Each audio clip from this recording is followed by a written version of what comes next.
Right now at 4 a.m., an Oklahoma Highway Trooper is hit while monitoring a new construction zone. I'm Colby Thielen. How that trooper's doing this morning, it's coming up. Plus, Immigration and Customs Enforcement is bringing some of its offices to downtown OKC. We have the details ahead. Good morning. I'm meteorologist Megan Gold. Rain and thunderstorm chances return. Could have some severe weather as we go into next week. I've got the full timeline and what you need to know coming up. Live from downtown Oklahoma City, Oklahoma's own News 9 starts now. All right, good Thursday morning. Glad you're with us here on News 9 as your early start today. And, we talk about a cold front. Right.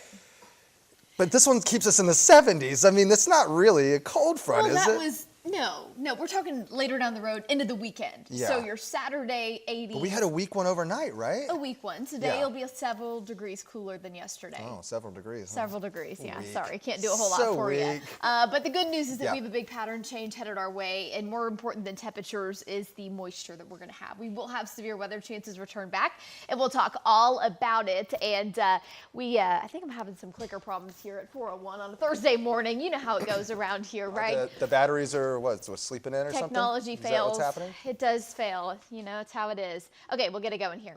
Anyways, high temperatures yesterday, 74 degrees, and across the country, that weak front moving through during the overnight hours, it actually sparked a few showers up in far northern Oklahoma. Very, very light, very little in the way of any accumulation, and now here this morning we are totally dry. Today will be a sunshine-filled day and a very warm day.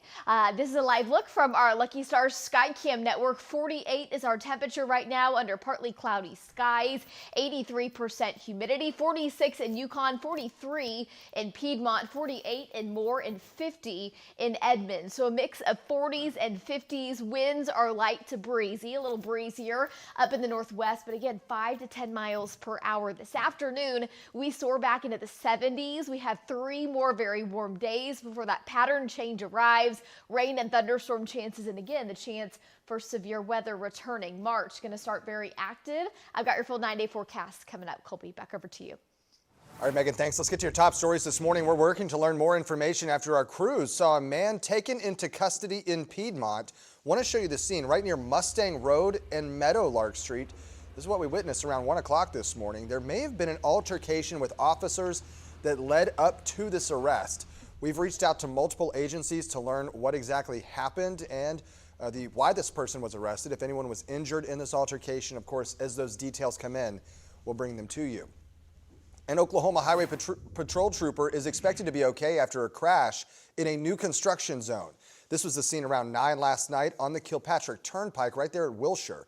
OHP says the trooper was monitoring a construction project when they were hit. They're working right now to widen the turnpike to 6 lanes in this area. That started on Monday. Right now, it's unclear if the other driver was injured, if they could even face any charges. Of course, we'll be following the latest as that information is released. And we're learning new information after a man reported missing from Cleveland County is found dead. The sheriff's office says that Gabriel Butler was last seen in Lexington on Sunday. His body was found in the same area on Tuesday. Investigators say they're working the case as a homicide. They're also working to learn if Butler's death is connected to a shooting that happened nearby. His cause of death has not been released. Norman police say 3 people are taken to the hospital after a large gathering near Main and 36th Avenue Northwest ends in a shooting. We first brought you this as breaking news right here at 4 yesterday morning. Officers say 2 men shot at each other and were taken to the hospital with non-life-threatening injuries. Witnesses then told police a 26-year-old woman was grazed by one of those bullets. One of the 911 callers lives across the street and says nothing like this has happened in the neighborhood. I've lived there for almost 10 years and I've never had anything like this happen. We hit the ground. My poor little mom fell. She's in her 70s. And we hit the ground like army crawling and our dogs were going crazy. Yeah, scary moments. Police tell us no one is in custody, but this investigation is not over. In fact, it's just beginning. They say they anticipate arrests soon. Attorneys for a former Oklahoma teacher charged with killing an Arkansas couple is now asking the judge to take the death penalty off the table. Andrew McGann is charged with 2 counts of capital murder. He's accused of stabbing Clinton and Kristen Brink while they were hiking last July. His attorneys argue the prosecutor violated court orders by referencing the case in a campaign video. The prosecutor disagrees, saying he didn't discuss evidence or opinions about the case. We'll be following that judge's decision. The man charged with burning down a McLean County deputy's home pleads guilty in federal court. That fire happened last August, forcing the deputy, his wife, their children out of that burning home in the middle of the night. Their cars were also destroyed in that fire. Investigators say Austin Reeves, seen right here, burglarized the deputy's car and other law enforcement that same night before setting that fire. Reeves pleaded guilty to arson and a federal gun charge. He has not been formally sentenced. We're learning new information this morning about immigration and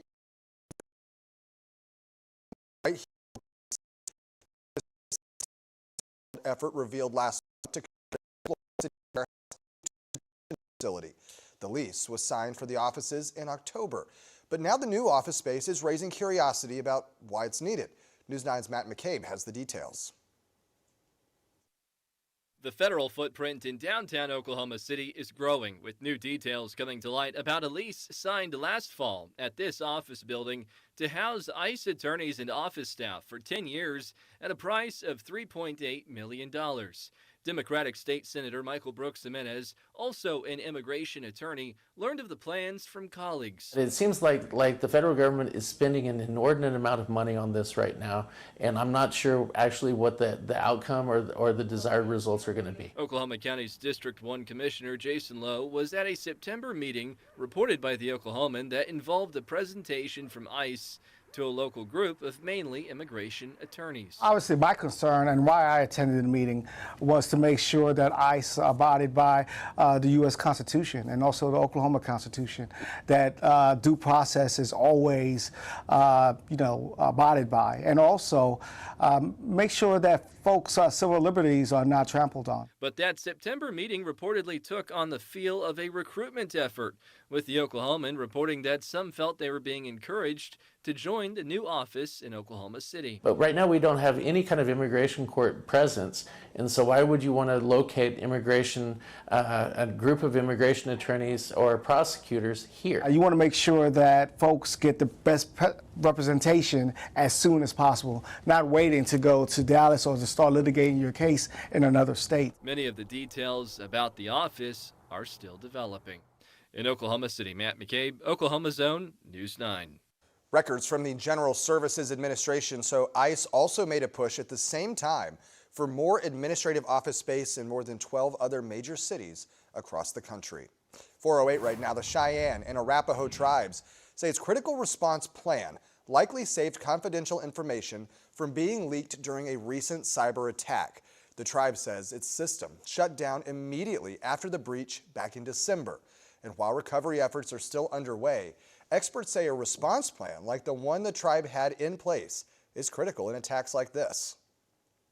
Most important thing is have multi-factor authentication on any sensitive data.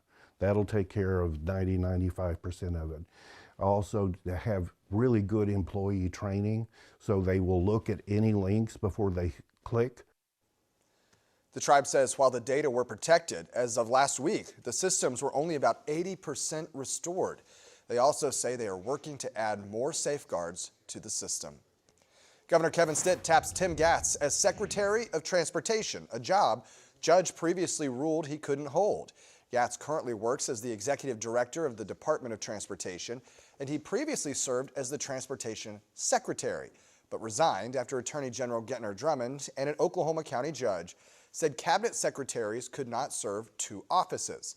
Gatz was also the executive director of the Turnpike Authority at the time. In a statement, Governor Stitt said, quote, "I'm glad I can restore his proper title. It's unfortunate that a politically motivated waste of time and taxpayer dollars tried to distract from his work on behalf of Oklahomans." The appointment will now go before the Senate for confirmation. And taking a live look at the state capitol this morning from our Lucky Star Skycam network, a new bill is hoping to change fire danger levels, allowing counties to issue their own burn bans faster. Right now, the level must be extreme for counties to issue those bans. So under this bill, counties would only need 3 requirements from a list of 6 to declare an extreme fire danger and issue that burn ban. The bill is now moving to full House consideration, and we'll be following its progress. Meanwhile, the Oklahoma National Guard is helping fight wildfires still burning in parts of the state. The governor says the Guard is using Black Hawk helicopters and crews on the ground to fight those fires in northwest Oklahoma. The 2 helicopters can carry over 600 gallons of water at a time to drop on those fires. As we turn now to the Bob Mills Weather Center, Megan, we're talking about just how many acres burned, and a lot of it's still smoldering, and that's the fears. It could always reignite. We just desperately need the rain. We need the rain, and when our winds come down, we're able to have that air support. Last week, when we had winds 60 to 70 miles per hour, it was far too dangerous to have those up in the air, and again, to have that air support. So we're grateful for that. We're grateful for resources here in Oklahoma. We do have 19 counties under burn bans, and these continue to grow by the day. We did have a few very light showers and sprinkles up in far northern Oklahoma during the overnight hours. Partly cloudy skies here in Oklahoma City, and the rain and thunderstorm chances return. What about severe weather? We'll talk about it coming up. And still ahead, Oklahoma lawmakers tackling a dozen new education bills, from student transfers to university reviews and privacy rules. We're breaking down the legislation right after the break.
Welcome back.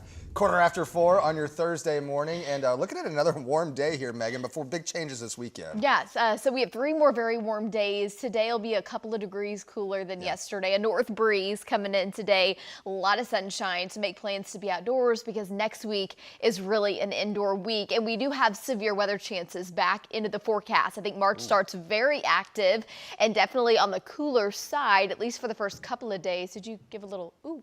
Yeah, I was just thinking, Wow. when does the In Like a Lion start? Is that usually... Sunday.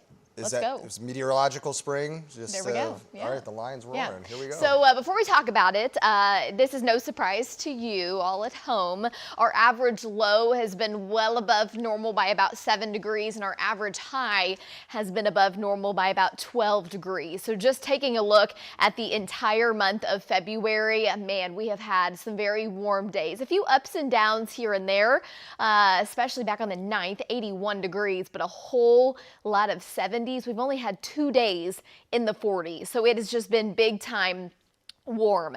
There has been a very weak storm off to our north during the overnight hours. It brought a few showers into far northern Oklahoma. Very, very light, actually pretty quiet weather considering where things have been here over the past couple of days. The big nor'easter up in northeastern parts of the country. So let me walk you through where we're headed. Again, several storms headed our way. Very warm today, tomorrow. By Saturday, we're 80 degrees, and then a cold front comes through on Sunday. That's going to knock us back down into the 50s, and we'll start to see rain and thunderstorm chances into the forecast. We may even have severe chances on Sunday. Storm number 2 comes in from the west, and as we go Wednesday into Thursday and Friday, we've got Gulf moisture returning. We've got the jet stream overhead, and I think Wednesday, Thursday, and Friday will definitely be the days to watch for severe weather potential. Storm number 3, I mean, literally, these storms just kind of lock and load from the west, and a whole lot of moisture in place, along with energy, upper level energy, to produce the severe weather potential. So here's kind of the setup, specifically talking about that Wednesday, Thursday, and Friday timeline. We have a south wind that's going to crank in the Gulf moisture, one of the key ingredients when it comes to severe weather, the strong jet stream overhead, and then we also have wind shear that increases, or kind of those changing winds with height. So again, we're going to watch this very closely. We're still a ways away, but the good news is that we do have multi-day rain opportunities, which is really, really good. And we're going to put a big dent in the drought Sunday and especially into Wednesday, Thursday, Friday, the highest time frame for that moisture. Here is the live look, totally dry here on your Thursday morning. 48 is our temperature right now, 83% humidity. The air has been so very dry here over the past week and a half, and we're finally not quite as dry, especially with winds much lighter. The fire threat has come down significantly. We had a few fires yesterday, mainly off into eastern Oklahoma, but with as light as the winds were, we had no big issues. It's 43 in Kingfisher, 47 in Minko, 51 in Purcell, and 57 in Weatherford. So a mix of 40s and 50s, depending upon what your winds are doing. Up in the northwest, at about 5 to 15 out of the north, and again, a weak boundary moving through. So today we have a north wind with us and a whole lot of sunshine. I also want to mention, as you're trying to get your outside time in today, tomorrow, into Saturday before rain and thunderstorm chances increase, tree pollen now at a very high level. So just a heads up for you. Highs this afternoon, low to mid 70s. Absolutely beautiful. A north breeze, sunny, warm tonight. Clear skies, light winds, temperatures again above normal for this time of year. Low to mid 40s for us. And then tomorrow starts another big warm up with highs in the mid to upper 70s with a south wind returning, a little breezy at times, especially up in the northwest. And then Saturday will be the peak of our warming trend as temperatures warm into the upper 70s and the low 80s. The cold front comes through. There's your Sunday, 58 degrees, the first day of March. A big pattern change. We'll have drizzle and some showers around. Monday, mostly dry, overcast skies. I mean, kind of a gloomy week next week. And then Wednesday, Thursday, and Friday, again, we're watching for that severe weather potential. Gulf moisture in place, a whole lot of energy. We'll see what happens, and we'll fine tune it as we get a little closer. Colby, over to you. Megan, thanks. Oklahoma education proving to be a top priority for lawmakers this year. The State House advanced a dozen bills yesterday looking at higher education, student transfers, and diversity, equity, and inclusion, DEI. Oklahoma's own Haley Hetrick has the details. The House and Senate have not agreed on an education budget for this year, but both chambers are advancing some policy ideas they say will improve Oklahoma education. The State House advancing a handful of education priorities, looking at everything from student transfers to grading policies at Oklahoma universities. House Bill 2978 clarifies that public school library materials may not include depictions or descriptions of sexually explicit conduct. House Bill 3701 requires all academic programs at universities be reviewed on a 5-year cycle, looking at quality and relevance. House Bill 4115 modifies teacher professional development requirements, capping the amount of hours needed in a 5-year period. And House Bill 3242 prohibits a public school or university from requiring students to share a room with students of the opposite sex during an overnight school-authorized event.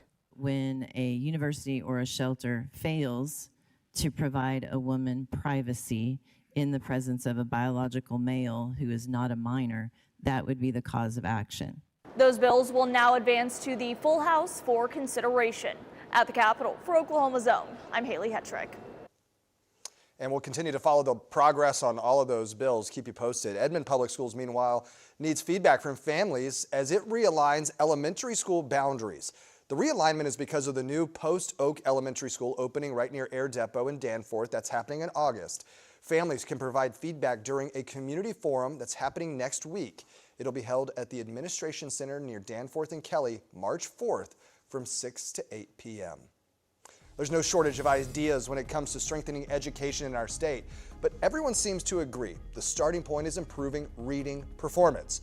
We're looking at what's working, what's not, the real solutions being covered right now and beyond. Tune in for our 30-minute special, Educate Oklahoma. You can catch it tonight at 6:30 right here on News 9.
Men's basketball takes on Arkansas, the Razorbacks, tonight, and you can come meet us.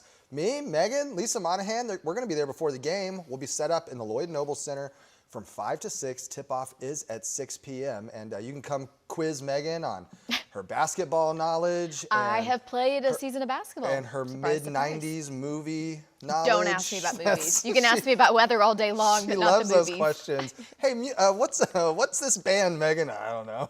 All right. If you love it, I love it. Well, that's why we trust you for the forecast, because you know that very well. And how's it looking today? Absolutely beautiful. A north breeze. We have a lot of sunshine later this evening. If you're headed out to the basketball game, again, we would love to meet you. Weather will be beautiful. Winds are light. We had a weak boundary move through overnight and a few sprinkles up in far northern Oklahoma. A mix of 40s and 50s, so very mild. Out the door, there are your winds. A little breezier back to the west, but 5 to 10 miles per hour. Watching for some areas of reduced visibility down in southern Oklahoma, and guess what? We're back to the 70s today. Right. So make plans to get outdoors. The big pattern change arrives on Sunday, cooler temperatures, and we will have daily rain and thunderstorm opportunities, talking severe weather back into the forecast. So as we go into March, we definitely need the rain. This would put a dent in the drought, and rainfall amounts look really, really good. But again, severe weather chances. So we'll be talking wind, hail, and even the possibility for a tornado threat. So we'll have more as we get a little closer. You got to watch heavyweights.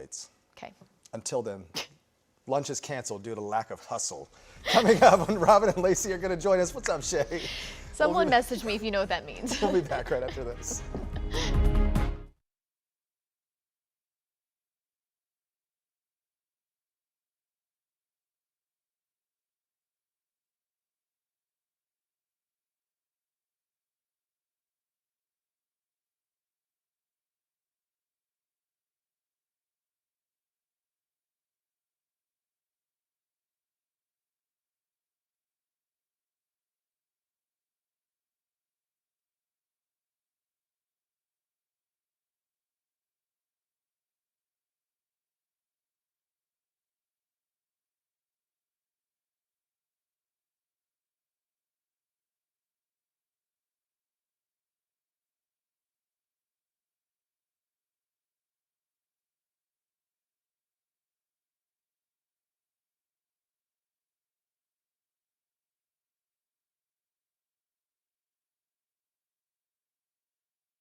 Right now at 4:30, an Oklahoma Highway Patrol trooper is hit while monitoring a new construction zone. I'm Colby Thielen. How that trooper's doing this morning, coming up. Plus, ICE expanding in Oklahoma City. Immigration and Customs Enforcement is bringing some of its offices here in downtown OKC. I'm Robin Marsh. We'll have the details coming up. And there's a new bill hoping to make it easier for counties to issue their own burn bans, especially after those wildfires last week. I'm Lacey Lowry. Coming up, how it would work. We'll explain it on News 9 this morning. Live from downtown Oklahoma City, Oklahoma's own News 9 starts now. Good morning, Oklahoma. Thursday, 4:30, and gosh, yesterday was beautiful. Ooh, soak that stuff up, right? Every day you can get it. We walked to basketball practice last night. That was fun. The walk home wasn't. How'd the coach do? Oh, I didn't coach this team. Oh, okay. Then he did great, right? Yeah, I'm sure he did fine. I don't know. I was in bed. Let's talk to Megan about it. It looks like another nice day. Megan from the Bob Mills Weather Center. Hey guys, an absolutely beautiful day headed our way. We're soaring back into the 70s. A north breeze from a weak front that moved through overnight, and temperatures will be a couple of degrees cooler than yesterday, but even then, a great outdoor day. A little cloud cover and a few very weak showers up in northern Oklahoma during the overnight hours. The air underneath those pretty dry, so a lot of that evaporated. It did not amount to much. 48 is our temperature right now, so another very, very mild start. A few clouds out there. Kingfisher, Piedmont, you're sitting at 43 degrees. It's 51 at Tinker, 50 in Newcastle and Norman, and 48 in Tuttle. So a mix of 40s and 50s. Our winds are very light off into eastern Oklahoma, a little breezier. Back into western Oklahoma at about 5 to 15 miles per hour. And this afternoon, temperatures low to mid 70s, a lot of sunshine and that north breeze. So make plans to get outdoors. We may even have a little bit of fog this morning, and we'll talk more about that coming up. But as we go to the weekend, it is all about this big pattern change. And our first of several storms lined up on the 9-day is off the coast of California. There's the spin, and we're talking daily rain and thunderstorm opportunities, the chance for severe weather, wind, hail, maybe even a low tornado threat. We'll talk all about it coming up here in just a few minutes. Megan, thanks so much. There's been some commotion in Piedmont early this morning, and News 9 is working to learn exactly what happened. But what we do know, one man has been taken into custody. It was in Piedmont. Let me show you the scene about 1 o'clock this morning, right near Mustang Road and Meadowlark Street. Now, at this point, we're trying to figure out what type of altercation happened, if there was something involving an officer. All we do know is it led to the arrest of one person. We've reached out to multiple agencies trying to learn what led to this man's arrest. If anyone was injured, the person arrested's name has not been released. An Oklahoma Highway Patrol trooper is expected to be okay after a crash in a new construction zone. This was a scene around 9 last night on the Kilpatrick Turnpike right at Wilshire. OHP says that trooper was monitoring a construction project when they were hit. Work on that project started to widen the turnpike to 6 lanes in this area. That started on Monday. Right now it's unclear if the other driver was injured.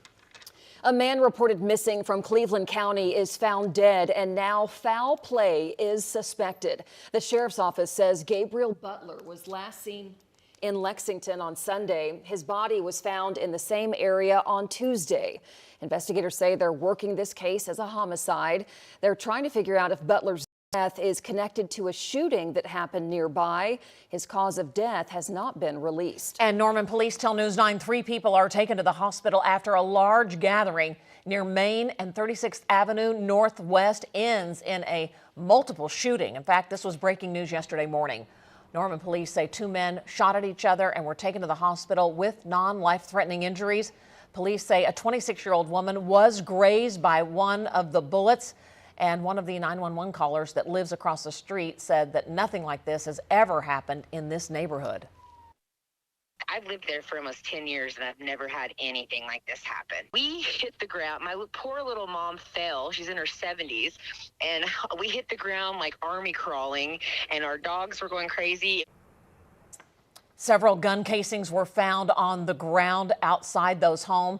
Police say no one is in custody, but this investigation is not over. Police say they do anticipate some arrest shortly.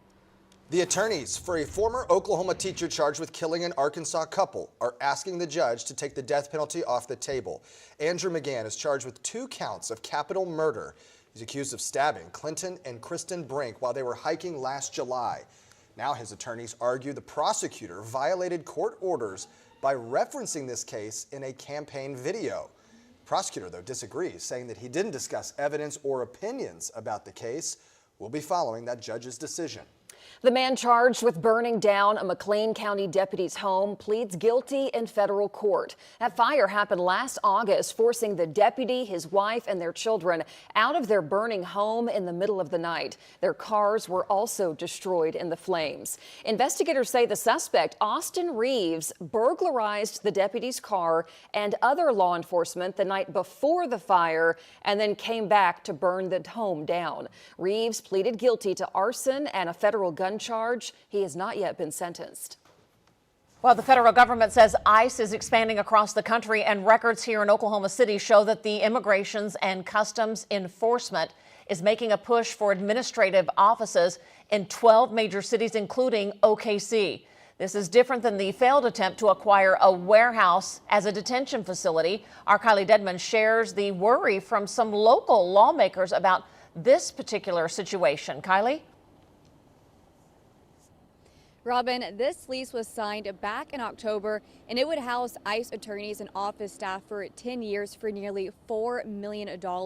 Now, this office space would be in the heart of downtown near Main and Robinson. Now, this is all according to the General Services Administration's records. The SGA also reports that OKC was slotted with more than a dozen other cities for more office spaces for ICE employees. Now, we spoke with Oklahoma County Commissioner Jason Lowe on this facility, and he tells us he attended a meeting back in September that included a presentation from ICE officials about its expansion efforts.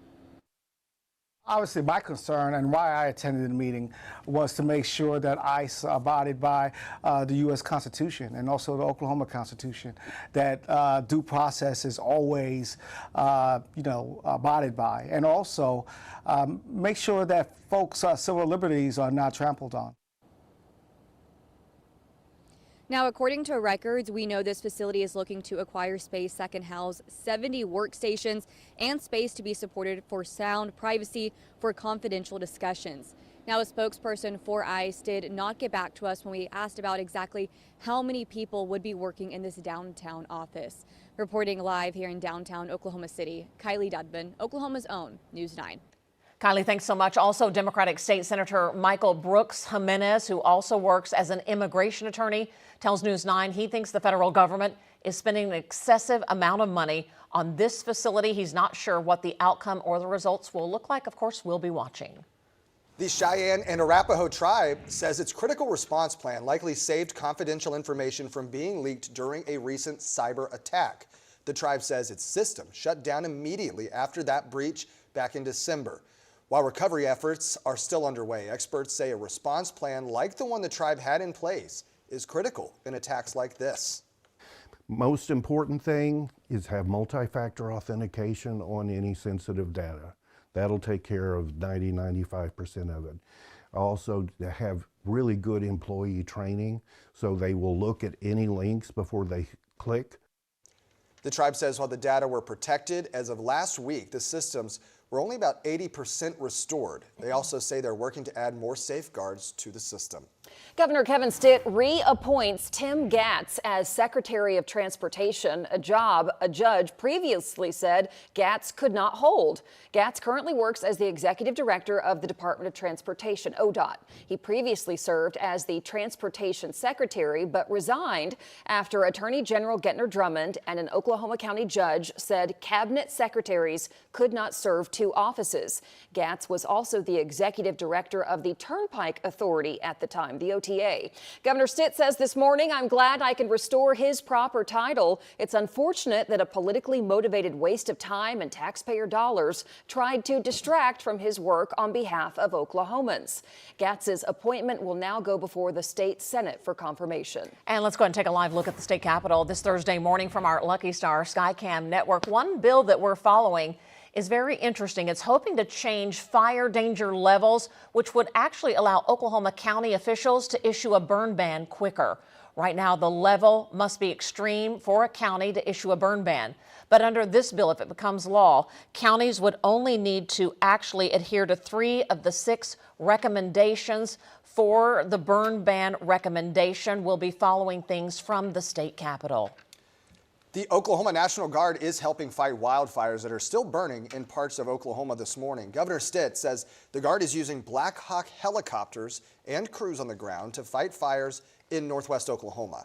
The 2 helicopters can carry over 600 gallons of water at a time in order to drop on those fires. Boy, the wind elements can prohibit them from doing it when those fire dangers happen like we saw a couple weeks ago. Thank goodness the wind's right now so low. Yesterday low, so they're able to get out and do that important work. Let's check in with Megan Gold. Megan, I think I heard you say a weak cold front. A weak cold front. It'll take a couple of degrees off our temperatures. We're back to the 70s today, so still a very warm day. And guys, that air support is critical when we have these big fires, but when our winds are way too strong, of course, it is not safe to go up. We had a few very light showers, more sprinkles up in far northern Oklahoma during the overnight hours. The air underneath those pretty dry, so most of that evaporated. Watching for some dense fog down in southern Oklahoma. We'll talk more about a very active weather pattern for next week. Talking severe weather chances. That's coming up. What a miracle. Born nearly 18 weeks early, fighting to survive. Why doctors say only one hospital in the state could give this little tiny baby a chance at life. It's coming up after this break.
OU women's basketball team takes on the Arkansas Razorbacks tonight, and you can come by, meet me and Megan, Lisa Monahan. We're going to be there before the game, set up in the Lloyd Noble Center from 5 to 6. Tip-off is at 6 p.m. How fun. It's gonna be great. It's We're gonna be excited. Y'all better cheer loud. The center's needing a little help now. Yeah. So come on, Number Colby. 7 team, I believe, in women's college basketball, so it'll be fun to watch, but don't watch tomorrow morning. Do. I'll say but we it's might, going to be might rough. be a little tired. It'll be worth it. It'll be Friday. A lot of fun, for sure. It'll be a fun game to go to. Yeah, exactly. We're excited. We're pumped. We love meeting people. And Yeah. it'll be super fun. So lots to talk about weather-wise for sure. A big pattern change headed our way, guys. And as we go to the weekend, we will go from the 80s on Saturday to the 50s on Sunday. And that will start several days, really through the remainder of the week, of daily rain and thunderstorm chances. And we're also talking about severe weather chances. So March starts out very, very active. And the good news is that we need the moisture. So February has already been a very warm month. It's been a dry month. And many of you asking if winter's over. Some of the data says that as we go towards the middle of March, maybe we get another big cool down with highs back in the 40s. But we've got to get through next week before we get to that. So enjoy today, tomorrow, and into Saturday. Beautiful days, very, very warm.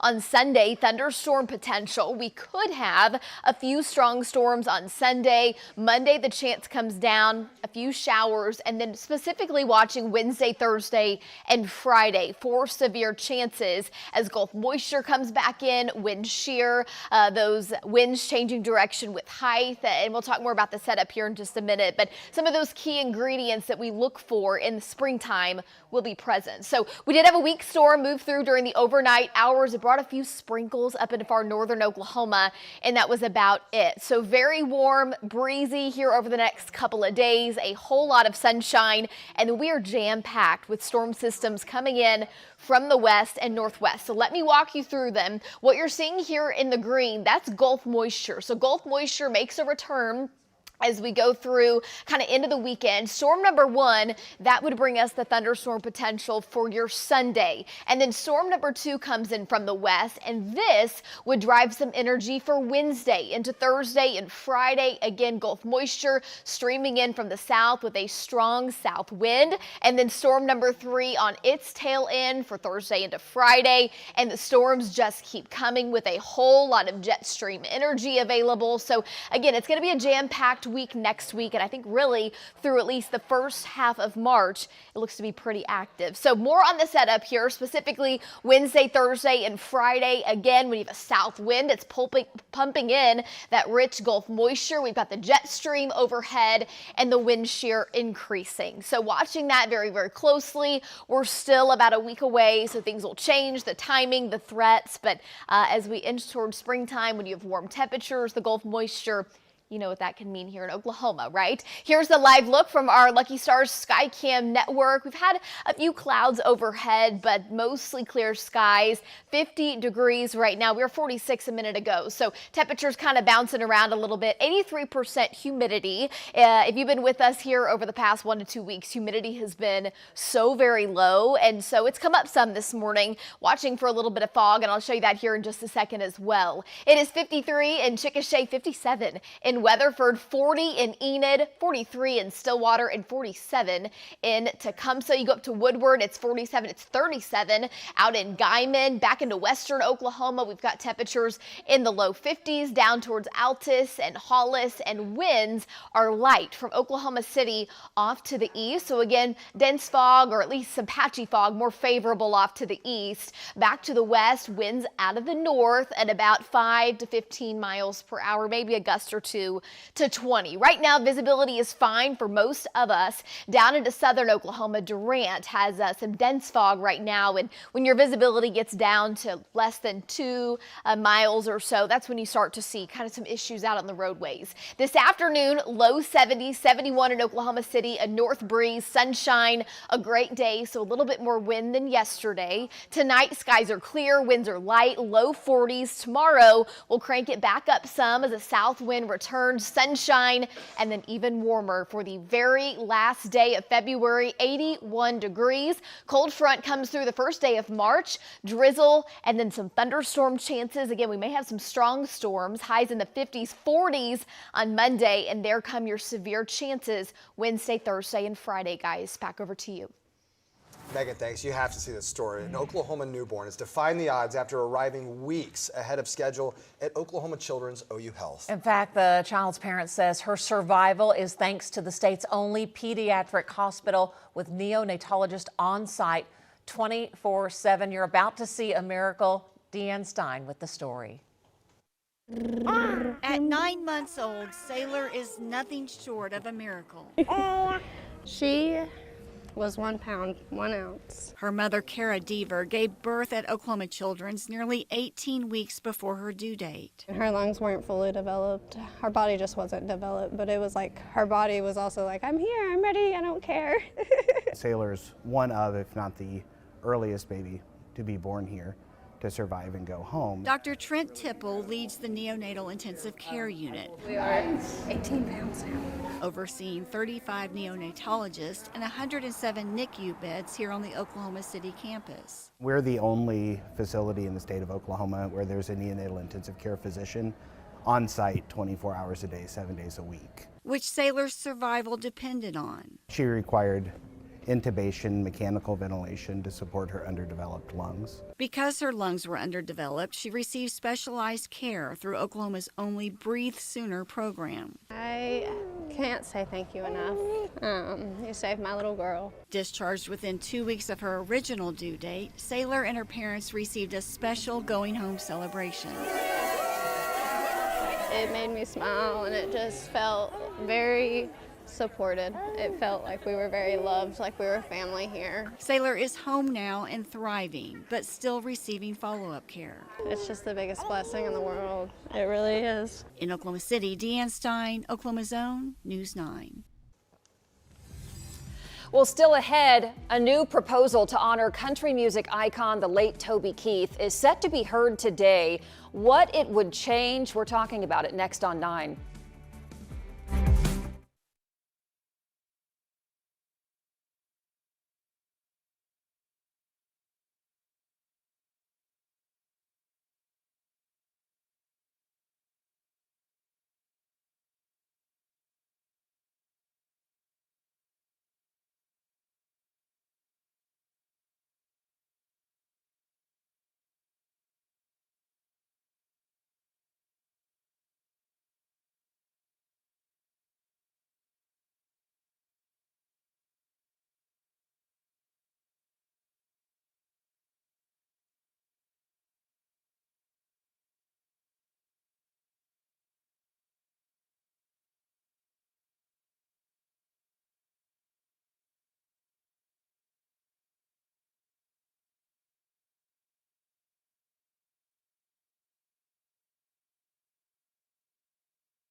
We do have some breaking news. Want to take you to Southwest 3rd and MacArthur, right by I-40. Some sort of collision, and it looks like a pretty large first responder presence out there. Let's check in with Brianna Brown. Brianna, what happened out there?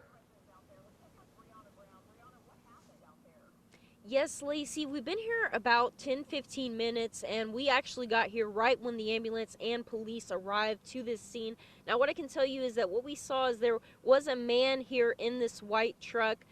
He appeared to be injured. We did see some damage to his driver's side of his door. We did see him get loaded then onto a stretcher into this ambulance. They're still here on scene. We're still working to get some more information exactly on what happened here. Again, we saw a man here in this white truck. Again, he looked like he was in pain, possibly.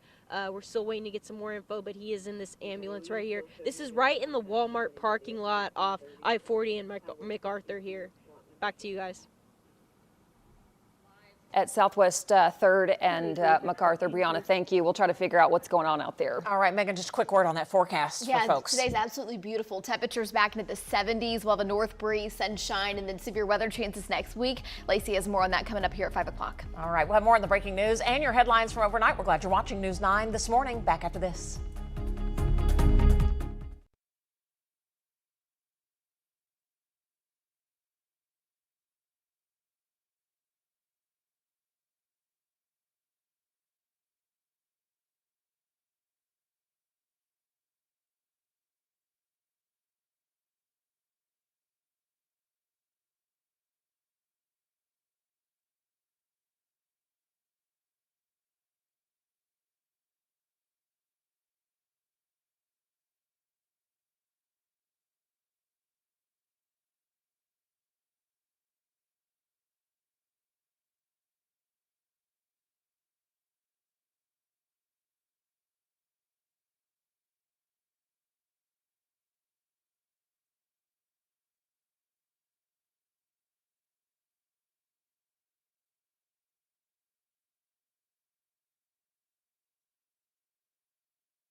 Right now, we don't have any kind of immigration court presence And so why would you want to locate immigration, a group of immigration attorneys or prosecutors here? ICE coming to OKC. A new federal lease shows plans for an immigration office to open right here in downtown Oklahoma City. I'm Robin Marsh. The concerns from some Oklahoma leaders coming up. A heavy police presence in Piedmont, an altercation with officers, and now one person is in custody. I'm Lacey Lowry. Coming up, what we know from that busy overnight scene. And a loaded gun is found at an Edmond High School in a student's backpack. I'm Colby Thielen. What action the district says it's taking next. Live from downtown Oklahoma City, Oklahoma's own News 9 starts now. Those stories and much more ahead here. We want to remind you first, though, that we are live right now on the News 9 YouTube channel. If you scan this QR code, it'll take you to that link. You can subscribe, leave your questions, your comments right there in the live chat, and we'll get to them throughout the show. All right, we say good morning, 5 a.m. We got a lot to talk about weather-wise. Yesterday was absolutely beautiful out there. Great. Everything kind of settled down finally, and it all came together on a Wednesday. It was really nice. So warm. It was like, is this still February? Somebody's living right around here. Lacey, good morning. Good morning. Everybody was getting out and about. The walking trails were packed. The parks, people were out all over the place, just enjoying the light winds, the warmer temperatures, and really just pleasant conditions. Now we're having a storm system kind of skirt by the state. It's dropped a few sprinkles, a little light rain overnight. It's now pressing off into eastern Oklahoma. Winds are very light this morning. We've had some fog settle in the far southeast. And take a look at Next Gen Live. Overnight, a few showers up to the north. Most of that long gone now. We are dry as you head out and getting ready for your Thursday.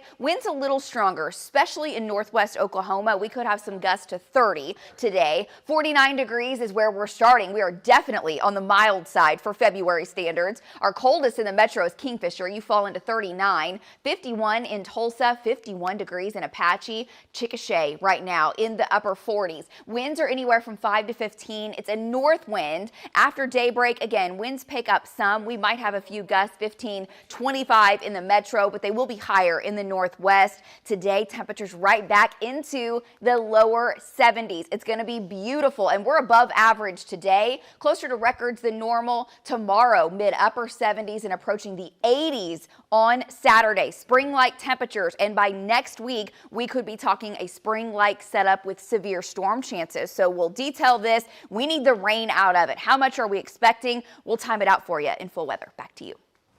5:02, want to update you on this breaking news at MacArthur and I-40. Police now believe a man who said he was hit by a vehicle really wasn't. They're trying to sort things through, but they are clearing the scene in this Walmart parking lot. They did take one person to be treated. They're trying to figure out what his backstory is, but no one hit by a car, so we're going to head away from this scene. And we're also working to learn more information after we saw police take a man into custody in Piedmont overnight. This was a scene near Mustang Road and Meadowlark Street right around 1 a.m. Our crew saw an altercation with officers before that arrest. We have reached out to multiple agencies, still waiting to hear that latest information. We'll bring it to you as soon as it comes in. Well, newly obtained federal records show that ICE is looking for more office space right here in downtown Oklahoma City. It's part of a push involving 12 major cities across the country. This is different from the detention facility ICE tried to open in the metro. Our Kylie Dedman live this morning with some concerns from a county leader. Kylie, good morning. Lacey, good morning. This lease was signed back in October and would house ICE attorneys and office staff for 10 years for nearly $4 million. This location is happening in the heart of downtown near Main and Robinson at Corporate Tower. Now, this is all according to the General Services Administration records.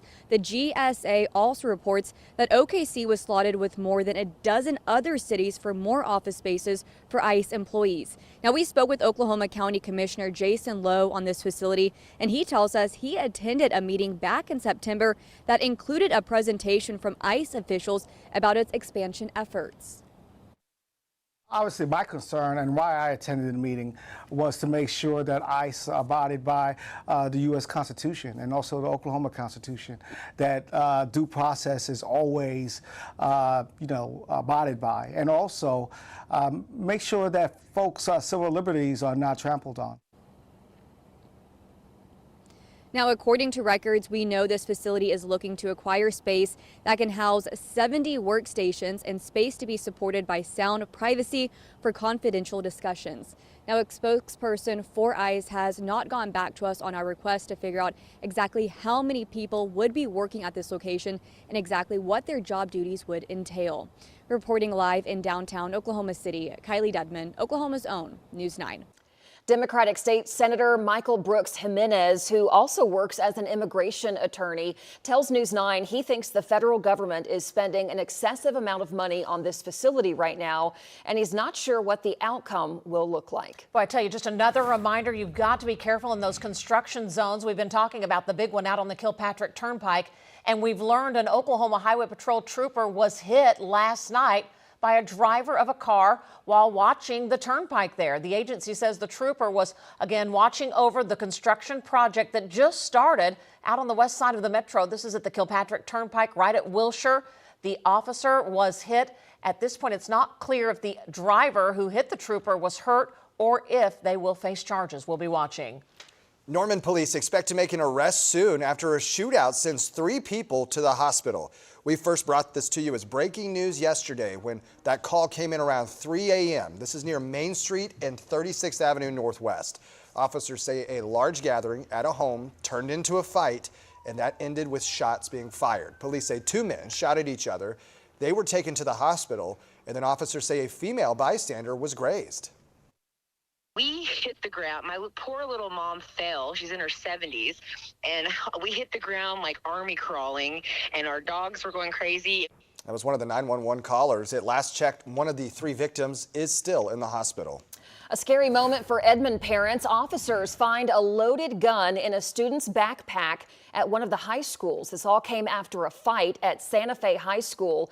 The district leaders say their school resource officers stopped a fight between 2 high schoolers yesterday and then started searching those students and found a loaded gun in one of their backpacks. The principal at Santa Fe High School says the students will be disciplined following district policies. The school sent out a letter to all families. Well, in Tulsa, a parent is furious because campus police pepper sprayed her 12-year-old son, sending him to the hospital. That's the claim from the parent. Will Rogers Middle and High School officials say it happened during a fight at a student-led protest against ICE yesterday. The 6th grader says he wasn't part of the fight and was walking back to the school to protest when police pepper sprayed him. I don't really remember. It was just hurting. I don't know. So she puts my son on the phone and he's crying hysterically. Mom, I can't see. Mom, I can't see. Mom, help me. I can't see. And I'm like, son, are you okay? Are you okay? And he's like, no. Keenan's mom says they will both meet school leaders this morning. The district says it will take appropriate actions according to the code of conduct. A former Bixby superintendent is dropping out of the race to become the next state superintendent. Rob Miller announced his campaign a year ago, initially to challenge then state superintendent Ryan Walters. His campaign focused on putting kids over politics and improving teacher pay as well as retention. In a Facebook post last night, Miller said he is dropping his bid following the sudden death of his wife, Anna. He says, quote, "I know in my heart that I cannot refocus the energy and attention that a demanding statewide campaign requires, while my family and I are still navigating such a profound and sudden loss."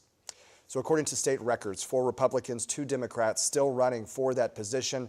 The general election is in November. We know improving education is a top priority for Oklahoma lawmakers, and one of the big concerns is reading and reading performance. We are looking at what's working, what's not, and the real solutions moving through the state capitol and beyond to improve student outcomes. Don't miss our special report, 30 minutes long. It's called Educate Oklahoma, tonight, right here at 6:30. Remembering and honoring Toby Keith Oklahoma style, state lawmakers are considering an effort to name a proposed turnpike project after the late country music superstar Toby Keith. You know, Toby Keith passed away more than 2 years ago after battling stomach cancer. So if Oklahoma lawmakers approved this resolution, the Toby Keith Expressway would run from I-44 to I-35 right near Indian Hills Road in Norman, not too far away from where Toby lived.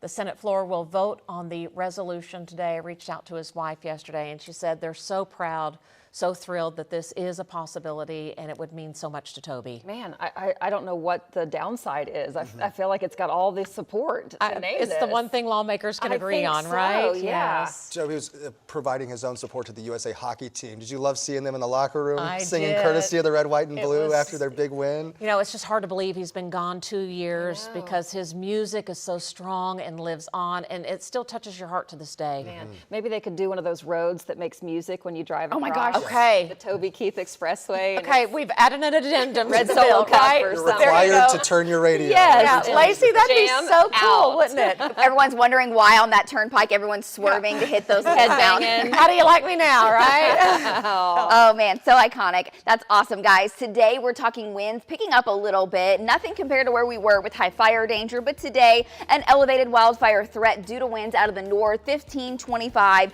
some gusts to 30. And just keep in mind the list of counties under a burn ban continues to grow. 19 counties now where it is illegal to burn, but rain chances are in the forecast going up to the likely category. Some thunderstorms on Sunday, severe weather possible next week. We'll break down the timing coming up. But first, honoring a beloved police sergeant killed while on duty. How the city of El Reno is remembering his legacy right after this.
Welcome back. OU women's basketball takes on the Arkansas Razorbacks tonight, and you can come by and meet myself, Megan Gold, Lisa Monahan. We'll all be there before the game, set up right inside the Lloyd Noble Center from 5 to 6, and then tip off at 6 for the number 7 Sooners. How fun. I Should love be a the lot of coach. fun. Coach Jenny Branchick. I Yeah. mean, she's just a go-getter. fired up, She yeah. does. And I tell you, at practice, she can do the shoot around with the girls, and she makes those 3 points. She's just- excellent. Yeah, she's She's a excellent. baller There's a lot to herself. say, but She's a that's baller, awesome. that's for sure. And a lot of people go to that game, so it should be a great meet and greet ahead of time. I've actually never been inside Lloyd Noble, Oh, so I I'm love that. very excited. Yeah, it should be great. All right. The inaugural visit. There you go. How are we looking on this Thursday? Well, we're getting closer and closer to spring. So officially meteorological spring starts this weekend. And with that, we start thinking severe weather preparation. So David and I have been busy going to schools, talking to different students across the state about severe weather safety. Yesterday was one of our biggest weather camps that we do. It was at the Cowboy and Western Heritage Museum with nearly 1,000 students from across the state of Oklahoma.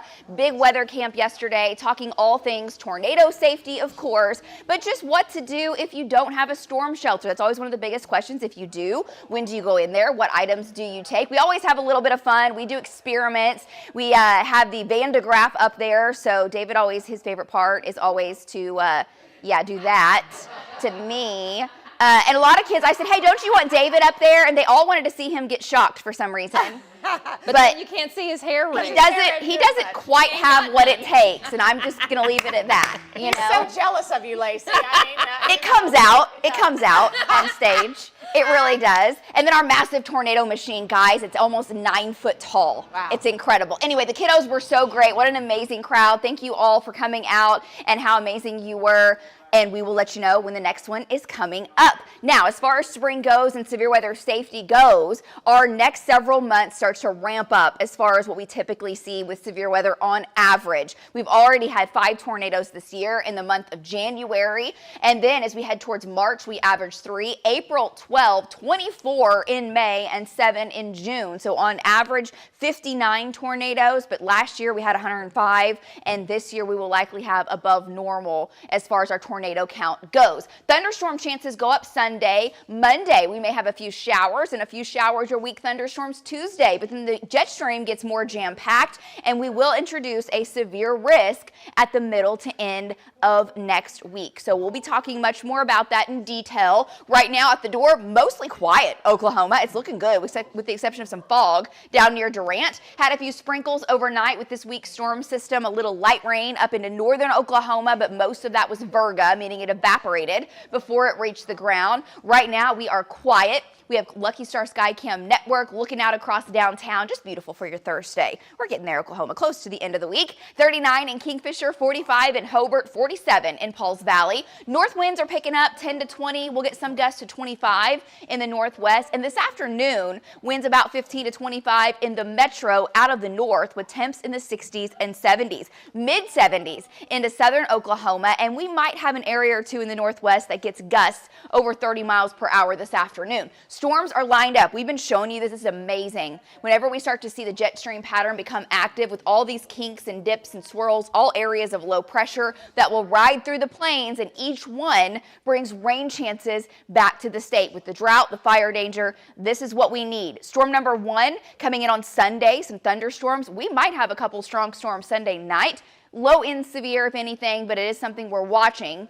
Storm number 2 coming out to the middle of end of next week. Jet stream energy ramps up. Gulf moisture pumps in. A chance for strong to severe storms. The next storm coming in for Friday and another storm into the weekend. That one we may be too dry for, but we'll just have to see. What we do know and things we look at, all these ingredients have to come together to get severe weather. We always talk about it's like making cookies or making a cupcake. All the ingredients have to be there, and you have to have the right amount of each for it to come out correctly or for severe weather to happen. We will have Gulf moisture coming in, giving us CAPE, what we call convective available potential energy, or could ramp up thunderstorms Wednesday. Thursday right now looks to be more high-packed, more jam-packed with energy and the potential for severe weather. And then again on Friday, depending on how this sets up. So we'll watch those 3 days. The timing not completely pinned down, but at times we may end up with large hail, damaging winds, and there may be a low tornado threat. Now that's next week. Tonight we're in the 40s. Tomorrow, Here's your Friday. Check it out. 76 in Enid, 74 in Stillwater, 77 in Lawton, 78 in Altus.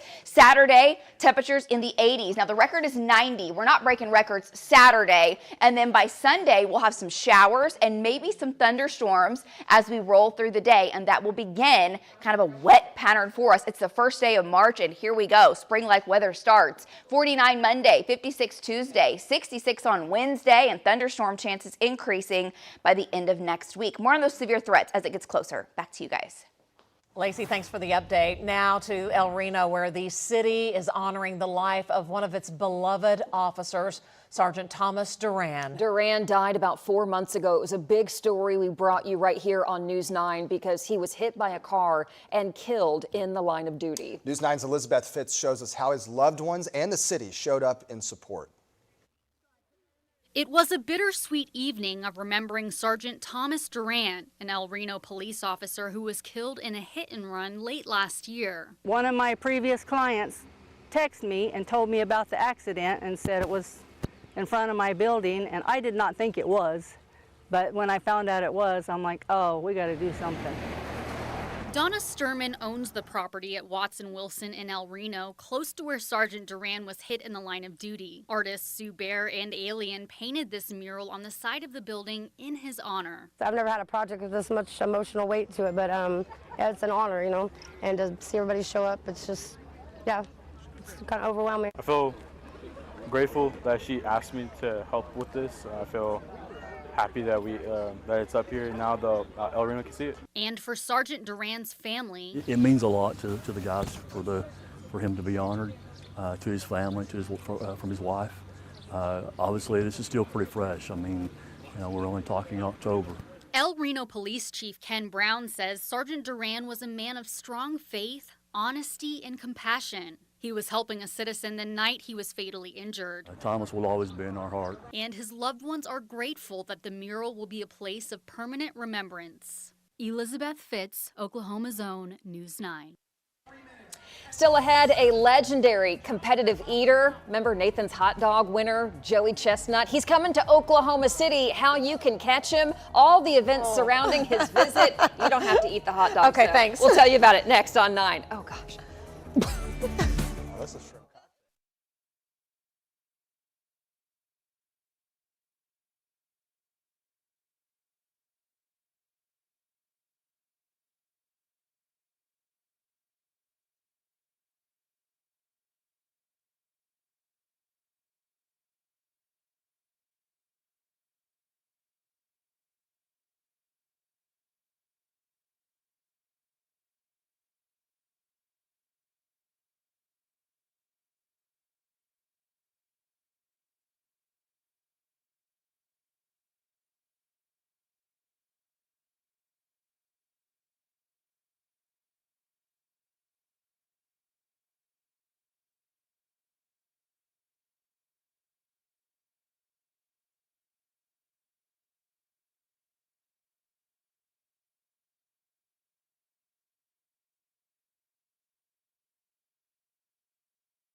Professional eater Joey Chestnut is coming to Oklahoma City. He's won all of those Nathan's hot dog eating contests. Chestnut will be in Oklahoma City for the Oklahoma City Comets baseball game May 5th at the Chickasaw Bricktown Ballpark. He'll compete in a food challenge because it is Cinco de Mayo that day. So we'll see. Chips, dips, I don't know. You can get tickets for the baseball game on the Comets website. That video is always hard to watch. I know, I was just It's thinking. the cocktail sauce. Oh, God. Cocktail Can't sauce. handle it. It's too early. Oh, Joey, welcome to Oklahoma City, but oh, buddy. I don't know. Shrimp cocktail. Maybe a taco eating contest? That would be, I'd enter that contest. Or just let's just eat tacos and not time it, not get Why does it have to be a contest? By the way, Can't we that just have a little fun that way? cocktail sauce is so full of horseradish. You will be like sweating, Crying. and crying. And gagging. I don't know how to use I don't know how he does it. not throw up. Oh, Lacey, it's too early for that. I know. I was just like, oh, I'm hungry. Some oatmeal sounds good. I'll just take a big old. Oh, just kidding. I could eat. Wow. I know. I mean, Good is for that him. talent? Are they talented? He You makes call that? He makes millions doing it. Particular So. set of skills. I don't know. It's a particular set of skills. Yeah. Oh, man. Very specific. Guys, right now it is quiet in the weather center. I'm going to go ahead and toss my breakfast after that. Thanks for sharing. We do have storm chances going up. Starting with Sunday, we'll have additional storms possible heading into next week. I'm telling you, upper level waves are lined up, bringing us a threat for severe weather. We'll get to all the details in just a minute. Coming up, improving education across the state, how lawmakers, what they're doing, the latest efforts at the state capitol, coming up.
You're watching Oklahoma's own News 9 This Morning.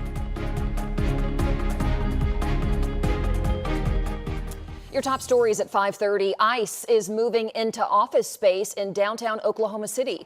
The nearly $4 million lease signed back in October shows that the corporate tower at Robinson and Main could house ICE attorneys and staff members for 10 years. Oklahoma County Commissioner Jason Lowe confirms he actually attended a meeting back in September about ICE's expansion efforts. Norman police say they plan to make arrests soon after a shootout sent 3 people to the hospital. Officers say a large gathering right near Main Street and 36th Avenue Northwest yesterday turned into a fight which ended with shots fired. Police say 2 men shot at each other.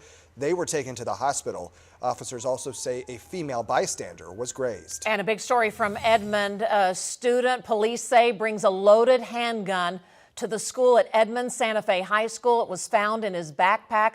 School leaders say the school resource officer stopped a fight in a back hallway between 2 high school students and found the loaded handgun in one of the students' backpacks. The principal says the students will be disciplined following district policies.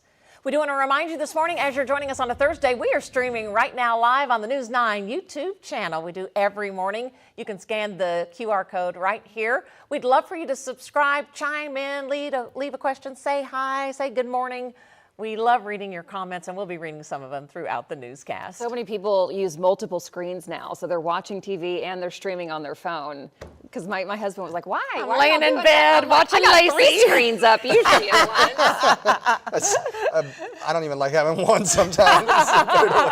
Let's turn to the Bob Mills Weather Center now. Lacey's standing by. However you can watch us, They can see you everywhere, Lacey. Yes. We want to be wherever you are. That's That right. is the point. Make it easy. Make it convenient for whatever you have going on in your life. And make sure you have the News 9 weather app on your phone. That's a great tool to have as we head through the next several days. And now we are nearing spring, and spring-like weather is in the forecast. Right now on our Lucky Star Skycam network, it is beautiful. Temperatures are up. It's 49 degrees. Winds are fairly light. And with these warmer temperatures coming on in as the winds pick up, today they will, it starts to stir up the pollen some. Let me show you this video sent to us. Brent tagged me in this on Twitter, and he said, or X. It's not Twitter, it's X, I'm old. But watch what he does. Here's a cedar tree. He throws that stick into it and poof, just a big old burst of pollen. They're all just primed. If they're on your property and you can cut them down and eradicate them, great. They're horrible for wildfires, and they are awful for allergy sufferers. And so cedar pollen still in the high category. And now a lot more things are starting to be in the high category over the next coming weeks because we are warming up. Everything's budding, blooming. Temperatures in the mornings are getting warmer. Afternoon temperatures are getting warmer because our daylight hours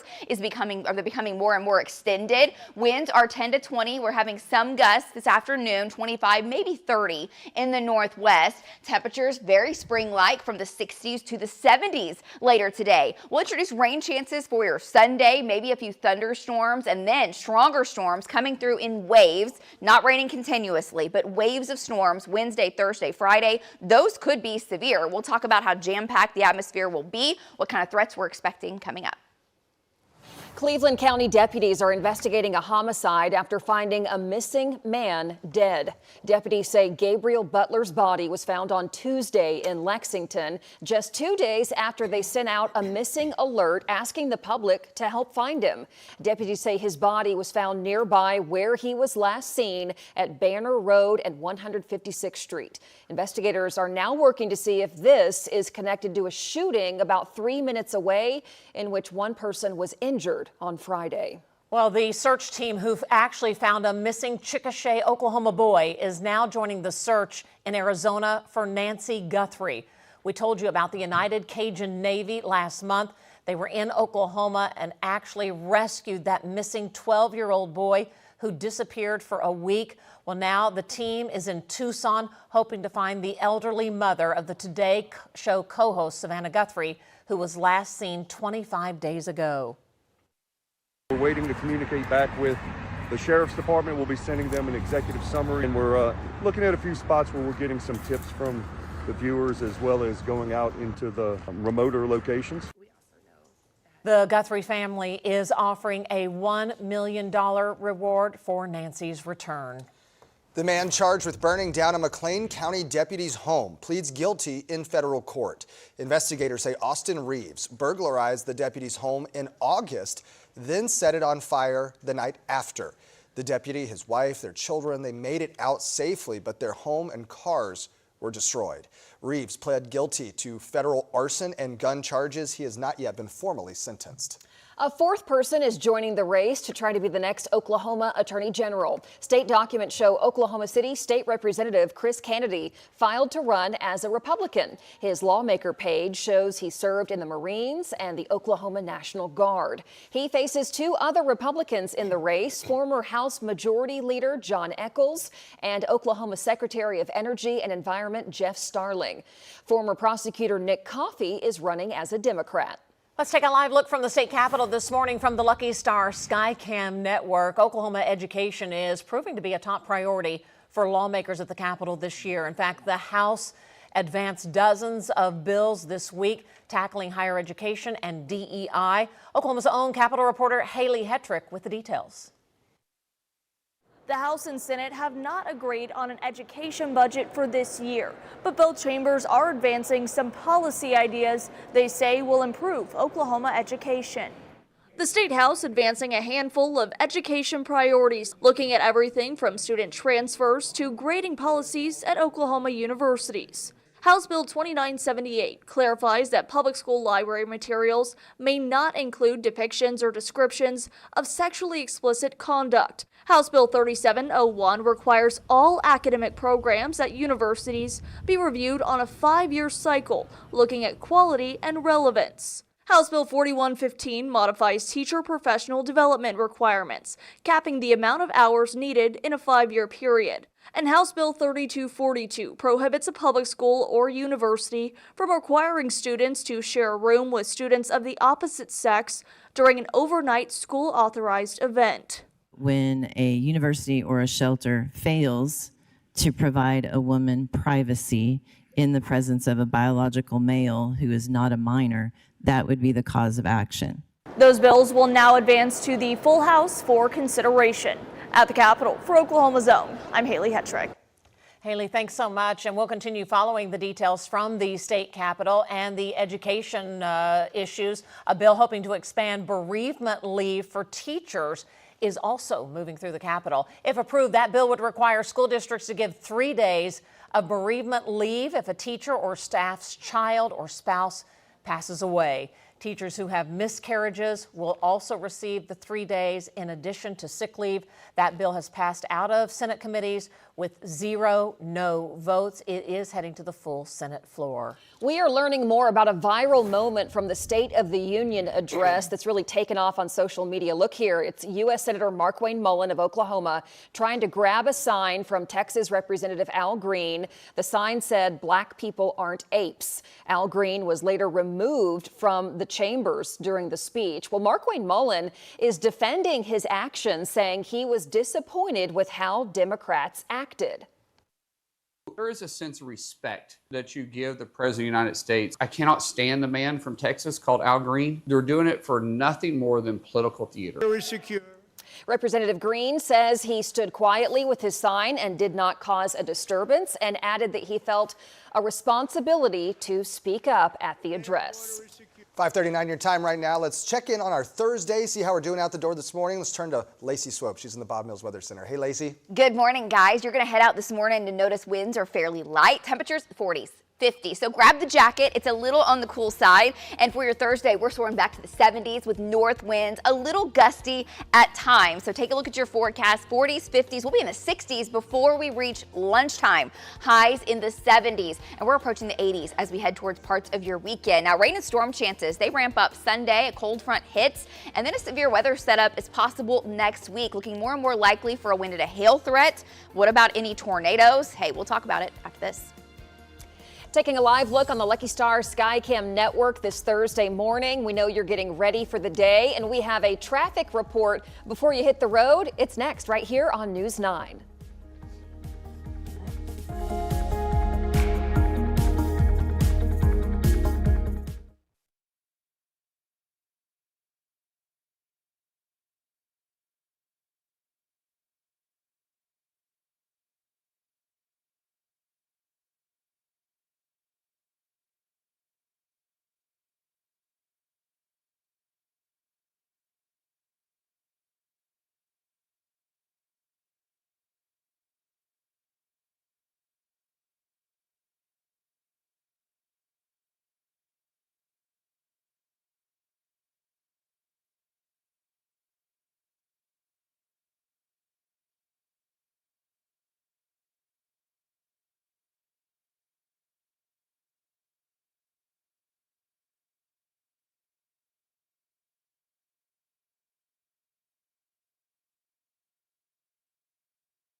The Oklahoma National Guard is helping fight wildfires burning in our state. Governor Kevin Stitt says the Guard is using Black Hawk helicopters in northwest Oklahoma, which can carry over 600 gallons of water at a time to drop on fires, and they are fighting fires from the sky. Every time I just see those crews, you're just fascinated and so grateful for their ability and how they have crafted their skills to be able to do something so precision is dangerous. amazing. Yes. Hundreds of thousands of acres. It's a lot of ground to cover. And crazy to look at that little bucket. That's 600 gallons. Yeah. It looks like a little drop. And but then it's like, oh my gosh, it's that's a relief. whole lot of water, and it helps tremendously for those areas. But they make so many trips. I mean, it's amazing how much water they can drop when they get all the resources in the air. Now, today, winds pick up a little bit. They're 15, 25. We might have a gust or 2 to 30. So we'll elevate the wildfire danger some, but it's not back to those levels that we've been at over the previous days. We also have thunderstorm chances coming up, which increases, yes, rain opportunities and puts a dent in the drought, which we're really grateful for. Speaking of storms, we do have a threat for severe weather when we start to talk about this time of year. The jet stream winds pack up, and a lot of times you start to increase the ingredients that you need for storms. So yesterday, David Payne and I, we were at the National Cowboy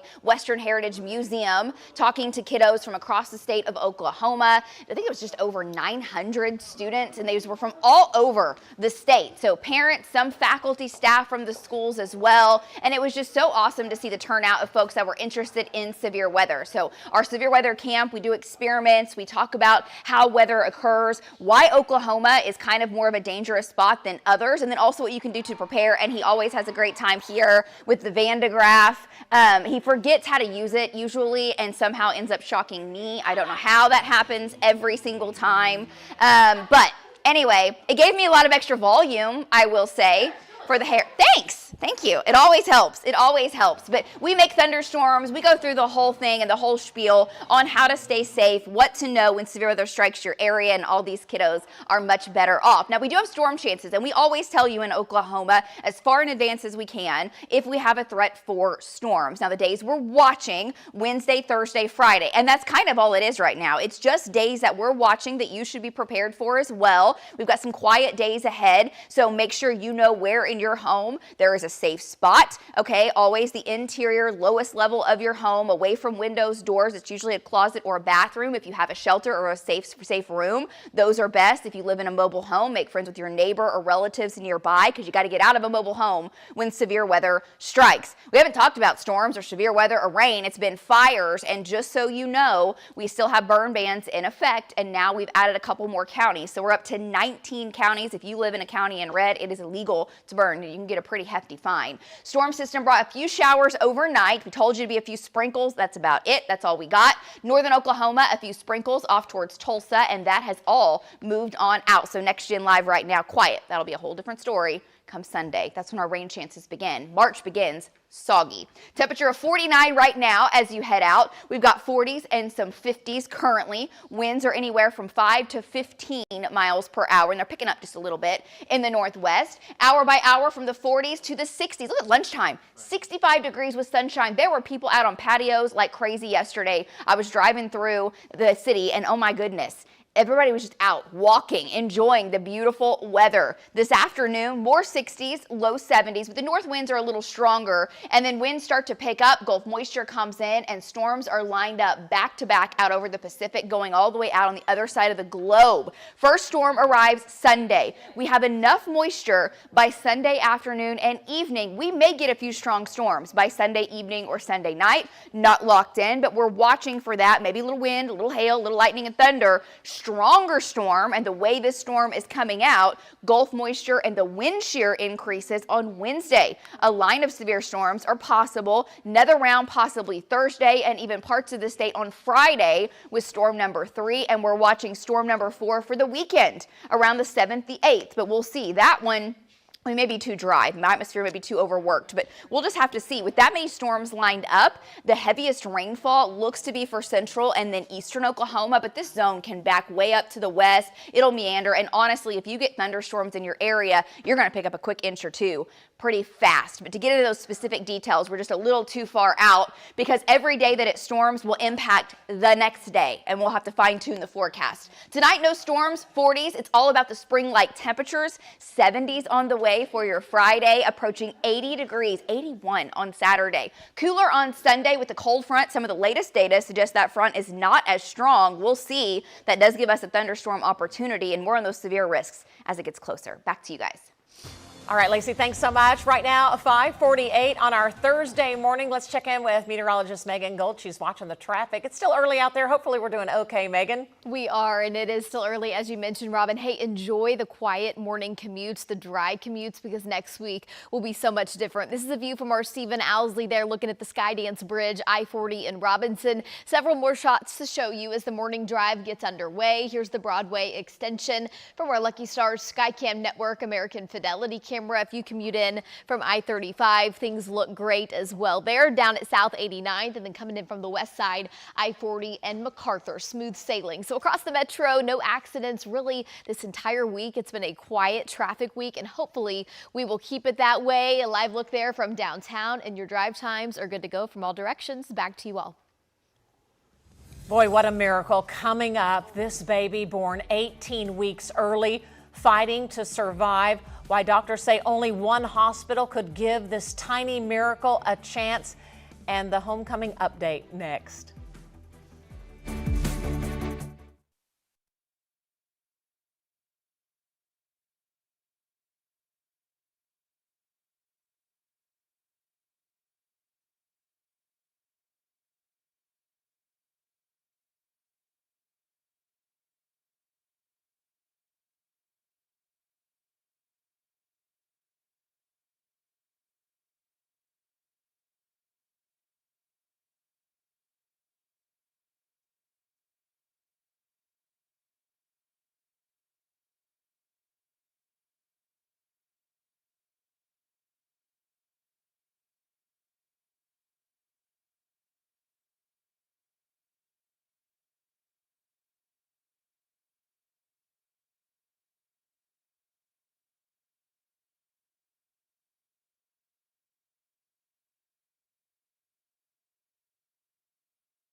Hey, it's 5:53. We are streaming live on our YouTube channel. We've asked you to subscribe and leave us a comment, and you guys are chatty this morning. Chris says, yo, team, good morning. Hey, love it. There you go. Got another one. It says, good morning, team. And then it's my birthday. This is from Anthony. Happy birthday. Oh, happy birthday, Happy Anthony. birthday. This might be our favorite from Carolyn, though. She says, waiting for Colby to sneeze, watching that pollen fly into the air. LOL. He's kind of like our allergy monitor. We know. Yesterday, as we were going to our reporter, he was trying to hold that sneeze, but so it was hard. caught. Let it rip.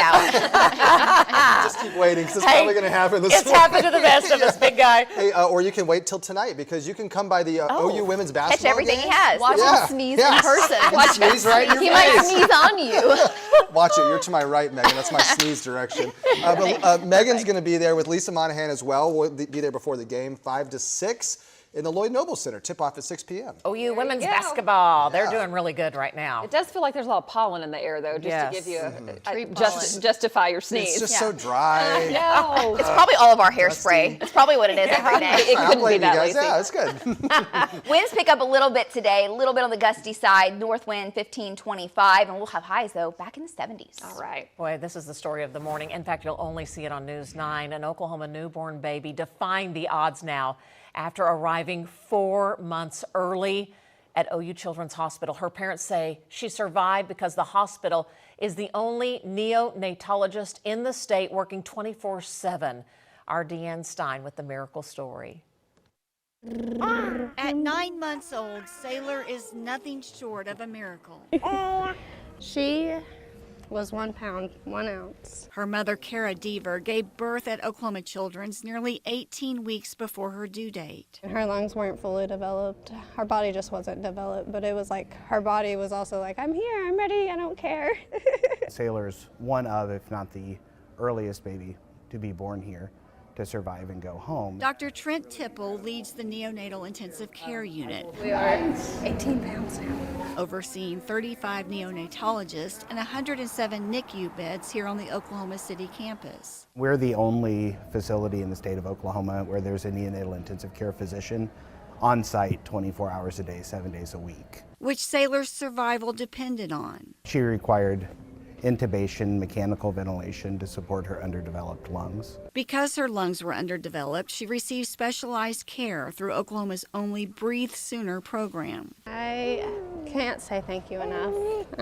You saved my little girl. Discharged within 2 weeks of her original due date, Sailor and her parents received a special going home celebration. It made me smile and it just felt very supported. It felt like we were very loved, like we were family here. Sailor is home now and thriving, but still receiving follow-up care. It's just the biggest blessing in the world. It really is. In Oklahoma City, It's Deanne Stein reporting. What a remarkable story. Still ahead here on News 9, Immigration Customs Enforcement wants to operate an office in downtown Oklahoma City. We have details as well as concerns from some Oklahoma leaders at 6.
I was just terrified. It sounded like a war zone. We're hearing from a neighbor after a house party in Norman ends in a shooting with 3 people injured. I'm Lacey Lowry. Right now on News 9 at 6 o'clock, what she says happened right before she called 911. I'm Colby Thielen. A federal immigration and customs enforcement office coming to downtown Oklahoma City. Coming up, we'll show you where and the concerns from state leaders about the plan. And good morning, I'm Robin Marsh. U.S. Senator Mark Wayne Mullen facing backlash after video shows him trying to remove that sign from Democrat Al Green, the Texas lawmaker at the State of the Union. Who's calling who an idiot? We'll talk about it this morning. Live from downtown Oklahoma City, Oklahoma's own News 9 starts now. That's what I ask at my house every morning. Who's calling who an idiot this morning? Would that mean someone would have to call someone that first? Yes. Okay. I have teen boys in the house. That makes sense, yeah. That might be an everyday moment, right? I was about to say. Oh, man. All right. Hey, thanks for choosing News 9. It is 6 a.m. on our Thursday morning. We're trying to get you to that weekend. It looks like the weather's going to be really nice out there. Let's turn to the Bob Mills Weather Center. Lacey Swope's got the forecast. Hey, Lacey. Good morning, guys. This morning's above average with our temperatures. We're back to the 70s today. The next several days, very spring-like, almost feeling more like May. And then a cold front hits this weekend and storm chances go up. We'll have rounds of rain, heavy rain at times, and maybe some spring-like severe weather. Currently, across the nation, it's pretty quiet. We had a couple sprinkles overnight in far northern Oklahoma. That has since moved on out. 47 is the temp in Edmond, 46 in McLeod, 46 in Union City. Generally lower mid-40s, but some are in the 50s as you start the day. It's 51 in Ardmore, 48 in Altus, 45 in Alva. We all have a north breeze. It's about 15, 20 miles per hour on the high end, and winds will pick up some after daybreak, but not crazy. And currently on our Lucky Star Skycam network, it is a beautiful start. Megan will have your full traffic update coming up. What you need to know as you plan the day is it's a little warm by noon. We'll already be in the mid-60s. By this afternoon, sunshine and 71 degrees. And again, a little bit of a gusty wind, but definitely not crazy. Then we have to talk about what to expect. Okay, in full weather, we'll detail the cold front for your weekend. It's not as strong, and we may have some thunderstorms come Sunday. Severe weather threat starts to ramp up next week. We're watching Wednesday, Thursday, Friday, wind, hail, maybe a low tornado threat. We'll talk about the setup and how much rain we could see. It's coming up. In Piedmont, our crews were at the scene of a home where a man was taken into police custody. Kind of a wild situation. We're trying to get the details. We know this all unfolded around 1 this morning near Mustang Road and Meadowlark Street. Our crew saw an altercation with officers leading up to that man's arrest. We're reaching out to the agencies to learn exactly what led them to that home, whether anyone was injured. We'll keep you posted. A man originally reported missing out of Cleveland County is found dead. The Cleveland County Sheriff's Office says Gabriel Butler was last seen in Lexington on Sunday. His body was found on Tuesday. Investigators are now looking into his death as a homicide. They're working to learn if it's connected to a recent shooting that happened nearby. Butler's cause of death has not yet been released. And in northwest Oklahoma City, in Oklahoma Highway Patrol trooper is hit by a car on the Kilpatrick Turnpike. This happened around 9 p.m. last night right near Wilshire. That's where a major construction project started earlier this week. We're told that trooper is expected to be okay. Right now it's not clear if the other driver was hurt or could potentially face charges. And new this morning, Oklahoma City police tell News 9 2 people are in custody after they helped the Department of Corrections early this morning. We're told authorities were called to the Super 8 motel near Southeast 44th and I-35 to take 2 people into custody. We are asking who those people are. Are they walkaway inmates? What is the context? There was a reported walkaway inmate from yesterday. Is this the same person? We are finding out from authorities, and we'll bring you an update later this morning. All right, let's see how we're doing on the morning drive. 6:05 on our Thursday. We'll get you over to Megan Gold. She's watching things right now. Hi, Megan. Hi, just want to remind you, I know we just mentioned the story about that trooper that was hit there at that Turnpike expansion project. They're widening it to 6 lanes, but please be so very careful as you do travel at the Kilpatrick Turnpike in between Wilshire and 122nd. That's a year-long project, but once it's done, it will be very, very worth it. So again, that's up on the northwest side across the entire metro right now from I-40 down to I-35. We're looking great. The morning drive picking up. Here's our Mathis home cam looking at I-40 there. there to the eastbound side, and then Broadway Extension coming in from the north. So Edmond into Oklahoma City looking great. I-35 at South 66 picking up some there, and then out to I-40 and Air Depot. For those of you that commute over to Tinker, nothing to slow you down. I'll have more and let you know if we have any accidents, but right now we're doing just fine. Right, Megan, thanks for watching the roadways for us this morning. Now, a big story we are following from Edmond. Police say a student brings a loaded handgun to Edmond Santa Fe High School on Wednesday. That student has been arrested. Here's the details. The Edmond Public School District says a school resource officer stepped into a fight at the school after noticing several students were gathered in a back hall. There's some commotion going on. This was playing out yesterday morning. The Edmond Santa Fe principal says that loaded gun was found after 2 students were detained and they searched the backpacks where the gun was found. Both students were later arrested. The school says disciplinary action will follow. U.S. Senator Markwayne Mullen is facing some backlash after this video shows him trying to grab a protest sign from Texas Democrat Congressman Al Green. It happened Tuesday night, moments before President Trump delivered his State of the Union address. That sign read, quote, "Black people aren't apes," referencing a video from the president's social media account, which at the end depicted former President Barack Obama and the former First Lady as apes. Mullen is defending his actions, saying in a statement, in part, quote, "Al Green is an idiot, but does nothing but political theater." He also says that wasn't the time or place for him to do that. Meanwhile, Green says that he stood quietly with his sign and did not cause a disturbance, adding that he felt a responsibility to speak out. Well, records show Immigration and Customs Enforcement, or ICE, is leasing office space in downtown Oklahoma City. Now, this is different from the failed attempt to acquire a warehouse as a detention center in the city. News 9's Kylie Dedman shares the worry from some elected officials. Kylie, good morning. Lacey, good morning. This lease that was signed back in October would house ICE attorneys in office space for 10 years for nearly $4 million. Now, this location would be in the heart of downtown near Main and Robinson at Corporate Tower. Now, this is all according to the General Services Administration records. The GSA also reports that OKC was slotted with more than a dozen other cities for more office spaces for ICE employees. Now, we spoke with Oklahoma County Commissioner Jason Lowe on this facility, who attended a meeting back in September that included a presentation from ICE officials about its expansion efforts. Obviously, my concern and why I attended the meeting was to make sure that ICE abided by the U.S. Constitution and also the Oklahoma Constitution, that due process is always, abided by, and also make sure that folks' civil liberties are not trampled on. According to records, we know this facility is looking to acquire space that can house 70 workstations and have a space that is supported by sound privacy for what they say would be used for confidential discussions. A spokesperson for ICE has not responded back to our request to learn about how many people would be working from this OKC location and learn also what their job duties would entail. Reporting live in downtown Oklahoma City, Kylie Dedman, Oklahoma's own News 9.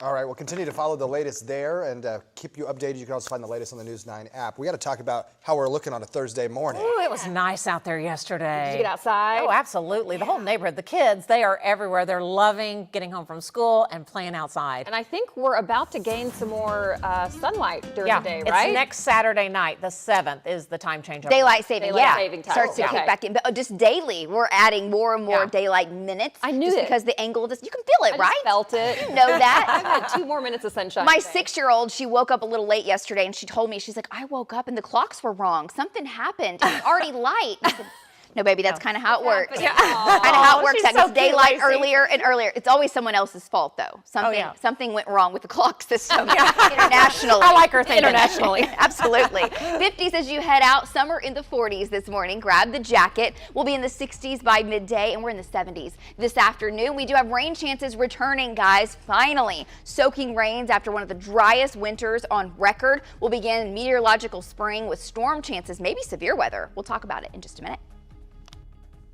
Coming up, defense attorneys are asking a judge to take the death penalty off the table for a man accused of killing 2 people in Arkansas last year. He has Oklahoma ties.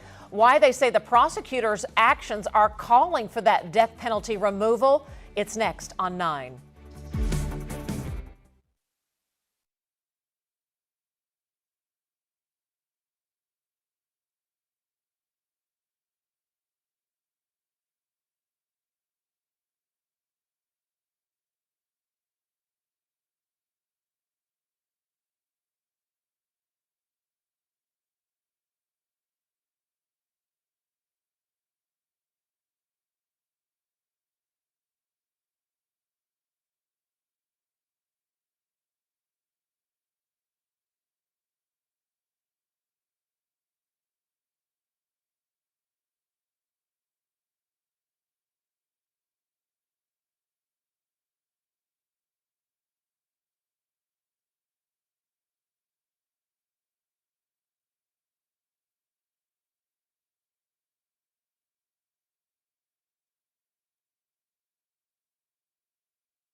Okay, what are we doing? Bus stop report. Thank you. we start talking in the commercials, and they're like, "Stand by, go," and we're like, "Oh, what are we doing?" Okay, we got to get our act together, right? Yesterday for the bus stop, Lacey gave me a hard time because I said, "No, you don't need jackets today." And I said your boys "This are is tough." the 40s. Well, I will tell you, when I picked Boone up from school yesterday, my youngest, he was wearing his jacket, so my wife was on top of it. Of course she was. I knew it. And he gets in the truck and immediately goes, "I'm so hot, Dad. Please, can I take my jacket?" I was like, "Yes, take it off." So boys are built different. The evening bus stop, you may not need the jacket. Yeah, exactly. It's cool in the morning, a little on the chilly side, but it's not cold. I mean, it's definitely not cold. Hey, I'm just 70s impressed in the he afternoon. brought it home. That's what I was Normally just they thinking. lose their clothes at school. It seems like, and it was right? his. Throw it away. It was his. It was his. And the lost and found. With the thermos and the lunch boxes. Always prepared, one way or another. Yesterday was all about preparation for what's to come in the spring, because in weather in Oklahoma, meteorologically speaking, it gets a little crazy sometimes. Most of the time our weather is great, but when it starts to get wild, our team is here, our trackers are there, Mason Dunn, Bob Mills, Sky News 9 will be there, and we just always want to let folks know, especially kiddos, there's no reason to be scared if you're prepared for what's coming. So yesterday we took our wild weather camp to the National Cowboy and Western Heritage Museum and met kiddos and families and faculty and staff from schools all over the state. About 900 folks packed into the room there, and we got to talk all about Oklahoma weather. So David Payne and I were showing experiments on kind of what goes on, why we have weather, why Oklahoma is kind of this hotbed for big time storms, why we have some of our most rowdy weather in the springtime. And then we just talked about safety, like lightning. That right there is David Payne sending thousands of volts of electricity into my body to show people what goes on before lightning strikes. We talked about tornadoes, of course. We made a thunderstorm. So if you were there, if your kiddos were there, hey, thank you so much for attending and for being so awesome. What a great crowd. And it was a great time. We'll let you know when our next one is coming up. As your kiddos are heading to school this morning, make sure they do have that jacket, write their name on it. It's always a good idea, so you know it's theirs when they come on home, because they won't need it today. They'll shed that extra layer. 71 degrees with mostly sunny skies and a northeast wind. Now, we do have storm chances coming up, and we always let you know. We talked about this yesterday too. If storms are starting to be on the horizon, days we're watching, so you can kind of start paying closer attention. Stay plugged in as we head towards next week. Wednesday, Thursday, Friday, several storms come in from the west. It's not just one, and that'll bring us waves of rain and storms and maybe severe weather, a wind and hail, and possibly a low-end tornado threat. And we'll fine-tune that. What day, what time, how strong. That's all coming up in the next several days. Just to show you, if you're new to Oklahoma or even if you're not, storms usually become much stronger with more heating, more instability. But March, April, May, and June are our 4 rowdiest months on average as far as tornadoes go. And so you need to be prepared for it. More on that in the coming days. Right now, no severe weather. Your Thursday looks good. Your Friday, your Saturday look good. Great days, clean out the storm shelter. Just kind of go through plans with your family of what you will do if we do start to see severe weather next week, because it's not completely locked in. Showers ongoing overnight up to the north, a few sprinkles, but most of that was what we call virga. It was evaporating before it reached the ground, and Next Gen Live is quiet right now. That'll change come Sunday. Right now, gorgeous colors already showing up on the horizon, part of our Lucky Star Sky Cam network. We're at 50 at Will Rogers. Temperatures of 46 in El Reno, 45 in Guthrie, some 50s down into southern Oklahoma, and your north breeze 5 to 15. We've had a couple gusts close to 20, and we might get a couple gusts close to 30 this afternoon for a while in the northwest. But 60s, 70s, some mid-upper 70s down into southern Oklahoma, and we're warm again Friday. We're warm again Saturday. I'll show you. And then storms are lined up back to back all the way across the Pacific Ocean.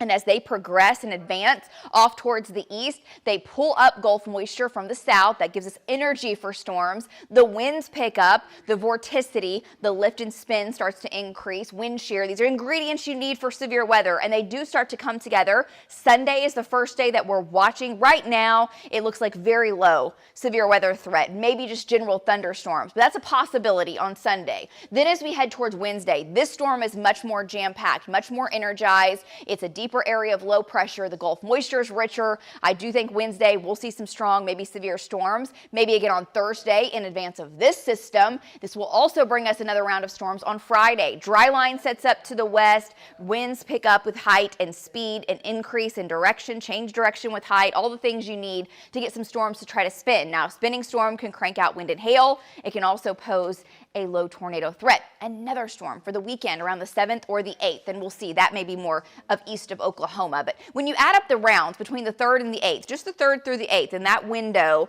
we can pick up 1 inch to 2 inches of rain on average, 2 to 4 to the east. But remember, isolated areas will pick up more than that, depending, and we're just too far out to get into those really precise details. We'll fine-tune this for you. David has the latest this afternoon, and we'll update you all weekend long. Tonight, down into the low 40s, and for your Friday, we are ending the work week with mid-upper 70s, spring-like temperatures. So you can see it's not going to be too much of a stretch to start talking about spring-like severe weather. We will have a cold front Sunday. Some of the latest data continues to trend a little warmer with that one, not quite as strong, but rain and storm chances go up. A little chilly to start the week, then storms return middle to end of next week. Back to you guys. Lacey, thanks. Here's a reminder. We're streaming live right now on YouTube, and you can join in the chat. Just scan this QR code, subscribe. You can leave questions and comments, and we'll read some of them later on this morning. Time to chat about traffic. Let's get over to meteorologist Megan Gold. She's watching the roads for your morning commute. Hey, Megan. Hey, good morning. Also want to talk about the sunrise. Lacey was talking about that here just a few minutes ago. Our sunrise this morning is just after 7 o'clock. And to compare that to the first of the month, that's about 25 minutes earlier. Also, our sunset 6:22 tonight, same deal. It's about 25 minutes later. So hope you're enjoying the later daylight, and this morning the sun coming early. It's kind of nice to start your day that way. Off the western horizon from our SSM health camera, starting to see and a little bit of cloud out there as well. There's the extension still doing good. Those of you that commute in from Norman, I-35 and Robinson looking off to the north, smooth sailing and really across the entire metro. Still great news. No accidents and no slowdowns for you. So your drive times into Oklahoma City right now, still good to go, guys. Coming up, the injury bug continues to plague the Thunder. 2 players leave last night's game in Detroit and do not return. The full recap from Detroit after the break.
Welcome back. Time to talk the Thunder. And I tell you, the injuries just continue plaguing the Oklahoma City team. Isaiah Joe and Brandon Carlson actually left last night's game in Detroit against the Pistons. They never returned. So many others already injured, and this was just too much. The Thunder lose to Detroit 124-116. News 9 Thunder reporter Steve McGehee has the recap.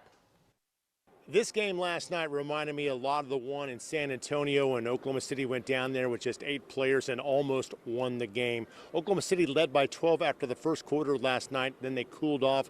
Detroit could not put OKC away. Jalen Williams, he rolled his ankle in the first quarter down there, but he stayed in the game and finished with a career-high 30 points. I mean, he was unreal tonight. You know, I thought great toughness. Obviously great offense. I think that must be a career high for him. You know, we flowed through him against a team that really pressures, you know, similar to what we've had to do lately. He was a great hub for us again tonight. But I thought we made really good toughness plays. We out-rebounded a team that's really physically strong, and they dominated a lot of people there. I thought he had a lot to do with that. Injury-wise, Brandon Carlson and Isaiah Joe left the game in the first half. They would not return. Oklahoma City, they need to find a way to stay healthy. Hopefully they can get healthy in time for the game tomorrow night at home, 8:30 start against those Denver Nuggets. Maybe, just maybe, we'll see SGA. From downtown Detroit, Steve McGehee, Oklahoma's Own. Got to start healing at some point. Goodness. Really, yes. Instead That of just Cade constantly Cunningham injuring. that used to play for the Cowboys in Stillwater, I mean, that guy. Yeah. They were chanting MVP last night for him at the game. Which isn't cool, Lacey, when the real MVP We know who couldn't it even is. play in the game. Yeah. Right. Ugh. Makes others look a little bit better, doesn't it? Might give him some motivation. Man himself isn't there. How's it looking outside? Hey, beautiful today, gorgeous. So many folks have been getting out, and right now it's the time of year where the spoonbill, these prehistoric dinosaur-looking fish that are native in Oklahoma waters, start to run up the waterways. So Call Lake is notorious for having some of these big old monsters. They get a lot bigger than this, but that's a good size one. Ryan sent this to me, and he said it's been so much fun. Right now, what you do is you cast across with this big sinker and this hook that has no barbs on it, and then you just try to snag those fish. They don't eat bait. They actually just eat plankton. So they don't have teeth or anything. But you try to snag them, and you reel those things in. It feels like you're reeling in like a trailer house or something. It's really hard. Yeah. But it's so much fun. So keep your pictures coming, and they'll just start running more and more and more up the rivers trying to spawn as the water temperatures get warmer. Temps are in the 40s, the 50s, the 60s today, and we'll top out in the low 70s. Winds out of the north, but even with that, we're still above average. We're greening up. We're trying to get things to bud out and bloom, which will help with the fire danger. And the real kicker is we have rain chances next week. That could bring severe weather. We'll detail that at 6:30. I'll send it back to you guys. Lacey, thank you. Still ahead, the man accused of burning down a McLean County deputy's home last year pleads guilty. We have the details after the break.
You're watching Oklahoma's own News 9 This Morning.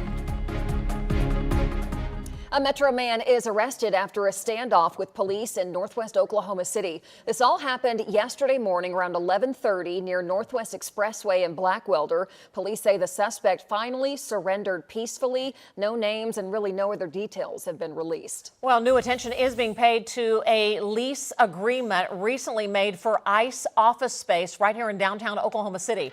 It's reported the office space will be used for ICE administrative and legal staff. A spokesperson for ICE has not responded to our request to learn how many people will be working in this office and what the work will be. Keep it here on 9 for the update. A bill at the state capitol would change fire dangers categories, allowing counties to issue their own burn bans faster. Right now, the level must be extreme for counties to issue those bans. But under this bill, counties would only need to meet 3 of the 6 requirements from that list to declare an extreme fire danger and issue a burn ban. So far, this bill will move to the full House for consideration. As we go over to Lacey. Lacey, we're hearing there's a convoy of people bringing in hay and livestock. We have some video of it. We're turning it around. We just got it. We're in the Tulsa area headed to Beaver County. It is so moving to see people rally together and help farmers in need, because we depend so much on farmers. Farmers are dependent on us right now for help. Absolutely. Yeah, we've been watching that on social media. People have been talking across the country, organizing this big convoy of hay, of feed, of supplies for fencing, things like that, to bring into parts of the state that were hit so hard with those fires. Can't wait to see that video, and we'll have it for you here coming up. Right now, if you are about to get outdoors, hit the roadways, take a look at the shots on our Lucky Star Skycam network. Breaking daylight, gorgeous skies right now. It is stunning. We are dry across the state. We need rain for sure. That helps mitigate that wildfire danger, and rain chances are looking really good. We had a few showers earlier today in northern Oklahoma overnight. It was sprinkles. We told you it'd be maybe enough to wet the pavement. Most didn't even see that. That is now pushing out, and there's a north wind. So as you step out, we're in the 40s. Grab the jacket. Make the kiddos had that this morning, and then by this afternoon, these 40s and 50s are going to be so much warmer. That's already close to what our typical high is because it's February. We've just been so warm for the month of February. North winds are 5 to 15 and just enough cloud cover, making for a beautiful sunrise. Now, as we go through the day, we go from these 50s into the 60s. Lunchtime today, mid 60s. Find a patio. It looks good. North winds will be a little stronger than they were yesterday, but not out of control. 71 for a high today. How about that? Beautiful to get outside. Be careful. We do have many counties that are under burn bans, and I'll show you that list. There's 19 counties. I'll have that in full weather. Spring-like temperatures in the forecast through Saturday. Very warm. Rain and storms possible Sunday, and we're watching for more jam-packed weather, possibly severe storms next week. All the details coming up at 6:45. Lacey, back to you. The attorneys for a former Oklahoma teacher charged with killing an Arkansas couple are asking a judge to take the death penalty off the table. The suspect, Andrew McGann, is charged with 2 counts of capital murder after investigators say he stabbed Clinton and Kristen Brink to death last July in front of their daughters. His attorneys argue the prosecutor violated court records by referencing the case in a campaign video. The prosecutor disagrees, saying he did not discuss evidence or opinions about the case. We'll be following that decision. Well, the suspect charged with burning down a McLean County deputy's home is pleading guilty in federal court. We've actually been following this story since last August, when the deputy, his wife, and children were forced out of their burning home in the middle of the night. Here's part of the pictures of all the damage. The fire destroyed their home and their cars, and here's the suspect now. Austin Reeves. Investigators say he actually burglarized the deputy's cars and other law enforcement the night before, then returned back and set the deputy's home on fire. Reeves has pleaded guilty to arson and a federal gun charge. He has not yet formally been sentenced. We'll be watching what the punishment will be. 6:34, your time right now. Let's see how we're doing on the morning drive. Here's meteorologist Megan Gold. Hey, Megan. Hey, still so very quiet, and we will take it. Enjoy the dry morning commute, because this time next week, things will be much different with those rain and thunderstorm chances. A gorgeous shot there from I-40 at the Skydance Bridge from our Stephen Owsley. Several more shots to show you from our Norman Regional Cam. Check out the sunrise. Absolutely beautiful. When you're heading home this evening, temperatures right around 70 degrees. degrees. You'll probably want the windows down. So absolutely beautiful. Watching some areas of patchy fog down to the south, but otherwise visibilities are just fine. Here in the metro, the Broadway extension moving along great. I-40 and I-44 looking down to the south. The morning drive picking up and starting to see a few slow spots in the northbound lanes of I-35. Very typical for this time of morning. So be safe as you hit the roadways. Guys, back to you at the desk. All right, Megan, thank you. Some state lawmakers are looking to expand the number of state agencies that can keep some files out of public view. This bill passed out of its first committee, which would give Oklahoma Corporation Commission, the Oklahoma Bureau of Narcotics, and the Able Commission the choice to refuse requests for documents that are related to ongoing investigations. They say it's to prevent interference. Those same limits already exist on open records for files at the Attorney General's office and for law enforcement agencies. A new mural is unveiled to honor a fallen Reno police officer who was killed in the line of duty last year. Back in October, Sergeant Thomas Duran was helping a pedestrian when he was hit by another car and killed. We were there for a ribbon-cutting ceremony as the Reno Police Department and Duran's friends and family unveiled this mural in his honor. It features the U.S. flag, Sergeant Duran's badge, and a message that says, "Thank you for your service and sacrifice." He gave the ultimate sacrifice, that's for sure. Our thoughts with his family for sure this morning. Oh, he was so loved. So many people in the community loved him. And to see the outpouring yesterday at that ribbon cutting, it was no surprise. Absolutely. Let's talk about what we can expect today on our Thursday. It is Thursday, right? Yeah. Yes, almost Friday. Getting there, Lacey. Very close. Another warm day. Another warm day, and we're even warmer for your Friday. Hot on your Saturday. Close to records. That's what we're expecting here in the Bob Mills Weather Center. Near records the next several days. Records are safe. We're not breaking records, but above average by far. Typical temperatures are in the 50s this time of year. Rain and storm chances go up as we head into your Sunday, and we'll be talking the threat for severe storms by the middle to end of next week. We sure need that rain. How much could we see? It's coming up.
The throw. It's good. Oh my goodness.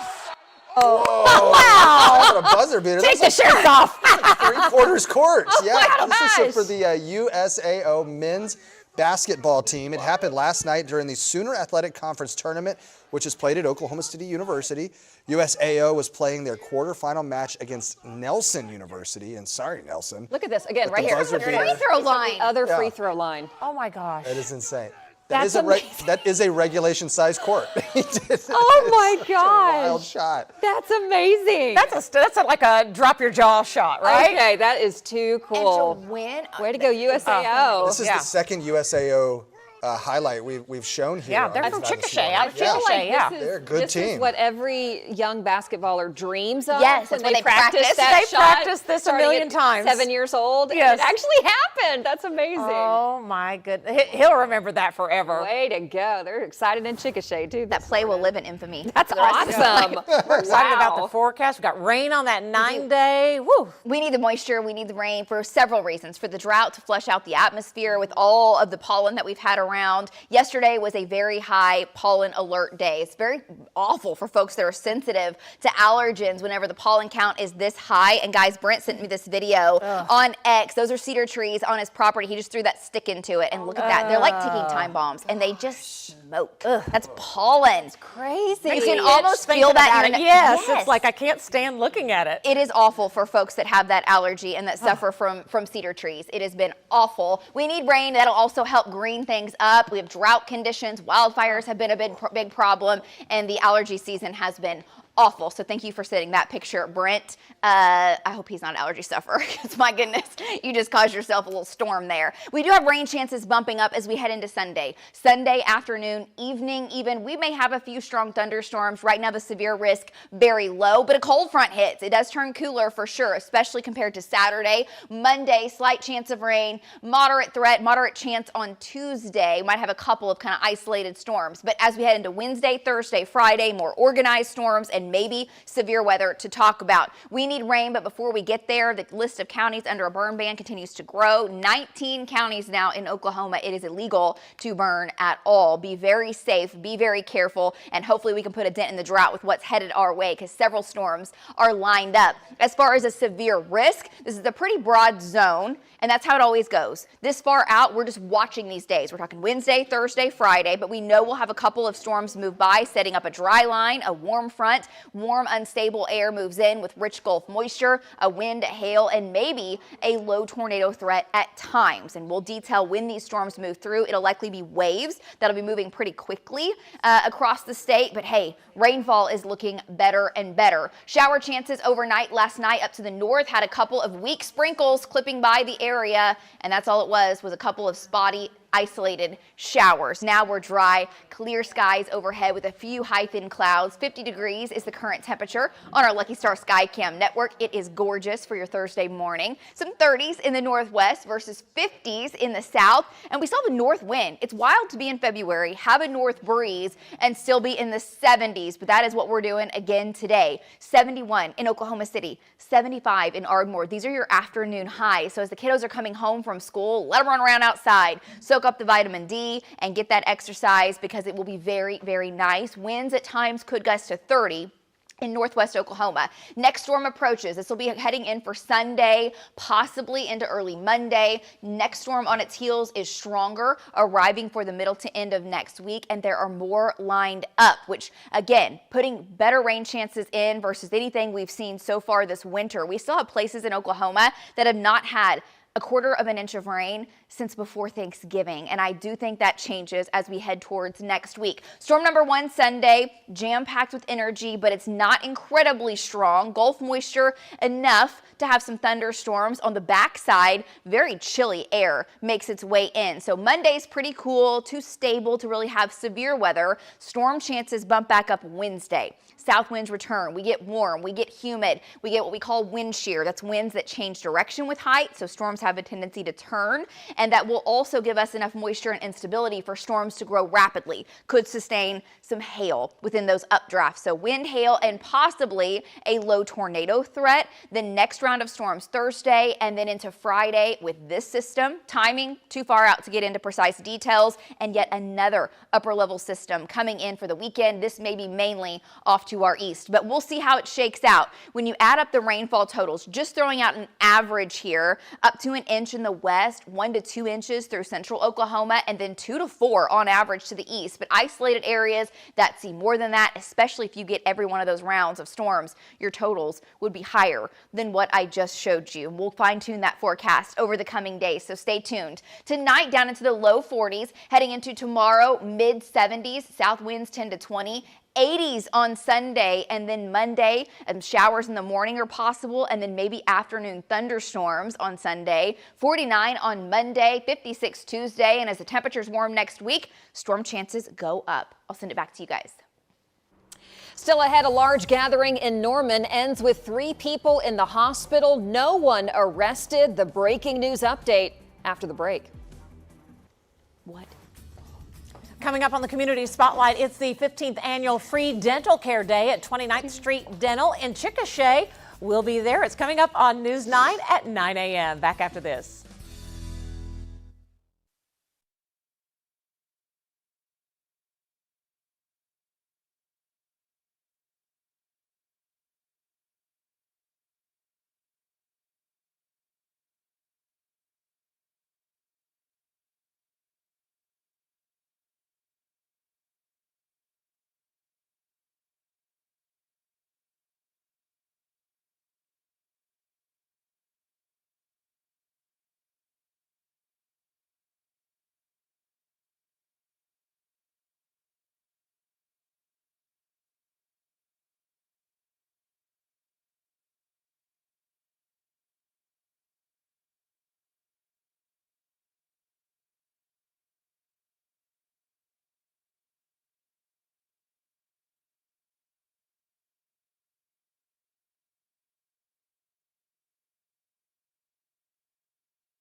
I was just terrified.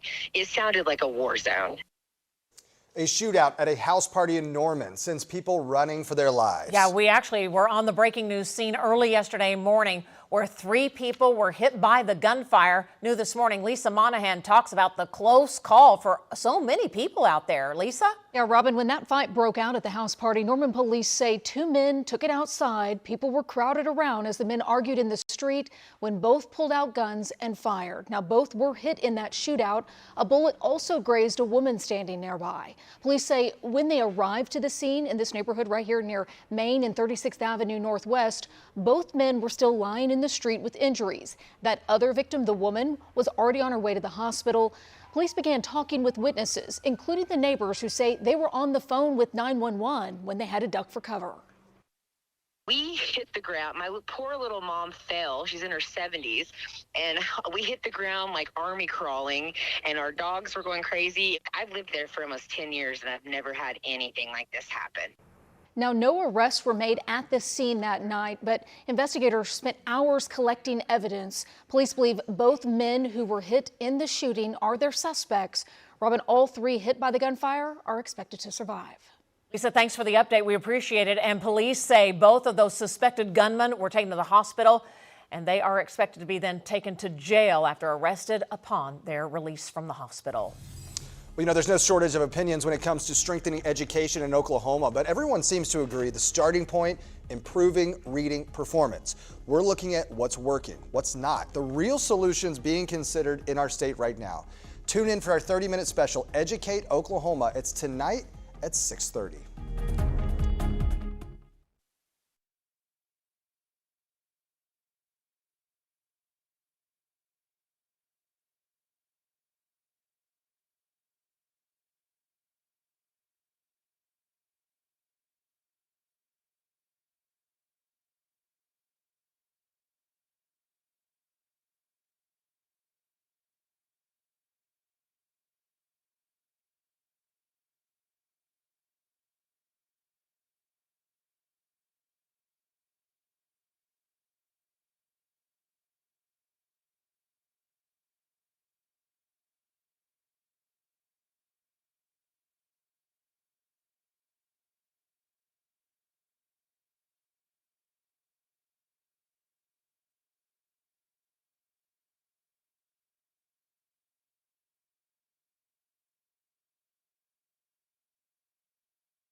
Nearing 7 a.m., some headlines right now in Piedmont. One man is taken into custody after some sort of altercation with officers. It happened around 1 a.m. this morning near Mustang Road and Meadowlark Street. I think my mic just died out. So, Lacey, would you just help me out with the rest of this? Yeah, again, this is Meadowlark Street and Piedmont.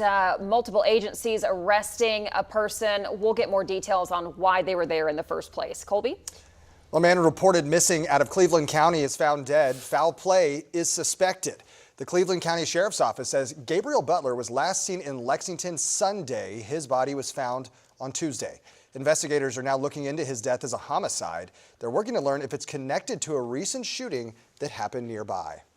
Former Bixby Superintendent Rob Miller is dropping his bid for state superintendent after the sudden death of his wife, Anna. He says he cannot refocus the energy and attention that a demanding statewide campaign requires while his family is grieving. We are thinking about them this morning. He says he's not stepping away from public education. He will still be advocating for teachers and students. All right, in Northwest Oklahoma City, In Northwest Oklahoma City, an Oklahoma Highway Patrol trooper in his patrol car is hit by another driver. It all happened on the busy Kilpatrick Turnpike around 9 p.m. last night near Wilshire. A major construction project just started, and that trooper was in his car when he was hit. He's going to be okay. It's not clear if the other driver was hurt. Folks, please pay attention on the roadways.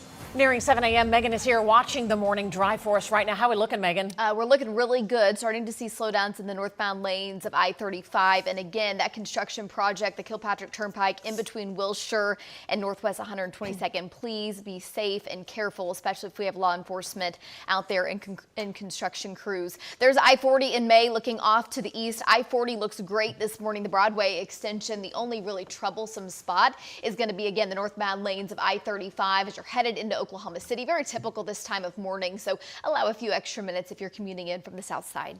Hey, tonight, come on out to the OU women's basketball game. They're taking on the Arkansas Razorbacks, and you can meet us. Myself, Megan, Lisa Monahan will all be there in the Lloyd Noble Center from 5 to 6. Tip-off then follows at 6. That's going to be great. So excited about it. A good game and a big meet and greet ahead of time. Hey, the Oklahoma National Guard is helping fight wildfires right now that are still burning in parts of our state. Look at these photos. Governor Kevin Stitt says the Guard is using Black Hawk helicopters and, right here, crews on the ground to fight fires in northwest Oklahoma. The 2 helicopters can carry more than 600 gallons of water at a time to drop on fires. When you see those choppers coming in, gosh, it brings such relief for wildfire So victims. impressive to see every time.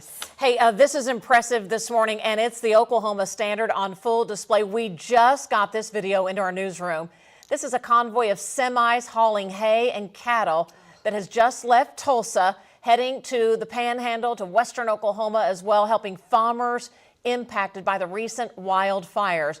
The semis will also be in Beaver County, where hundreds of thousands of acres burned, a lot of head of cattle lost and livestock in those devastating fires. So all of this hay and cattle are donated by farmers from Oklahoma, Arkansas, and Kansas. The trucks are expected to arrive in western Oklahoma this morning, and the drivers offered to stay as long as needed to even unload the trucks. I know it's just hay on a trailer. That's so emotional, though, to see, because it means so much help and love coming to support our farmers. Money. I know. Yes. I mean, each one of those round bales can, it depends, $30 to $100 a bale, a roll, which is just crazy. And think of how much farmers lost across Oklahoma, not to mention Millions just their of pastures. dollars. Yes, Absolutely. To absolutely. feed their cattle right now, but help on the way. I just love to see it. Yeah, and if you see that, they're currently on the road. They're on 412, headed westbound right now. So if you see them, give them a honk, give them a wave. That's really cool. There you go. I like Absolutely. that. As we go through the day, winds out of the north, temperatures still in the 70s. Beautiful. We need rain across Oklahoma, and those chances bump up as we head into next week. Now, that will come with a chance for maybe some strong to severe storms. So over the coming days, get your preparations done, and we'll update you. The Oklahoma Standard Is your mic on. working now? Hey, you know, nobody silences Robin. There you go. all right. CBS Morning Make starts it a now. good day.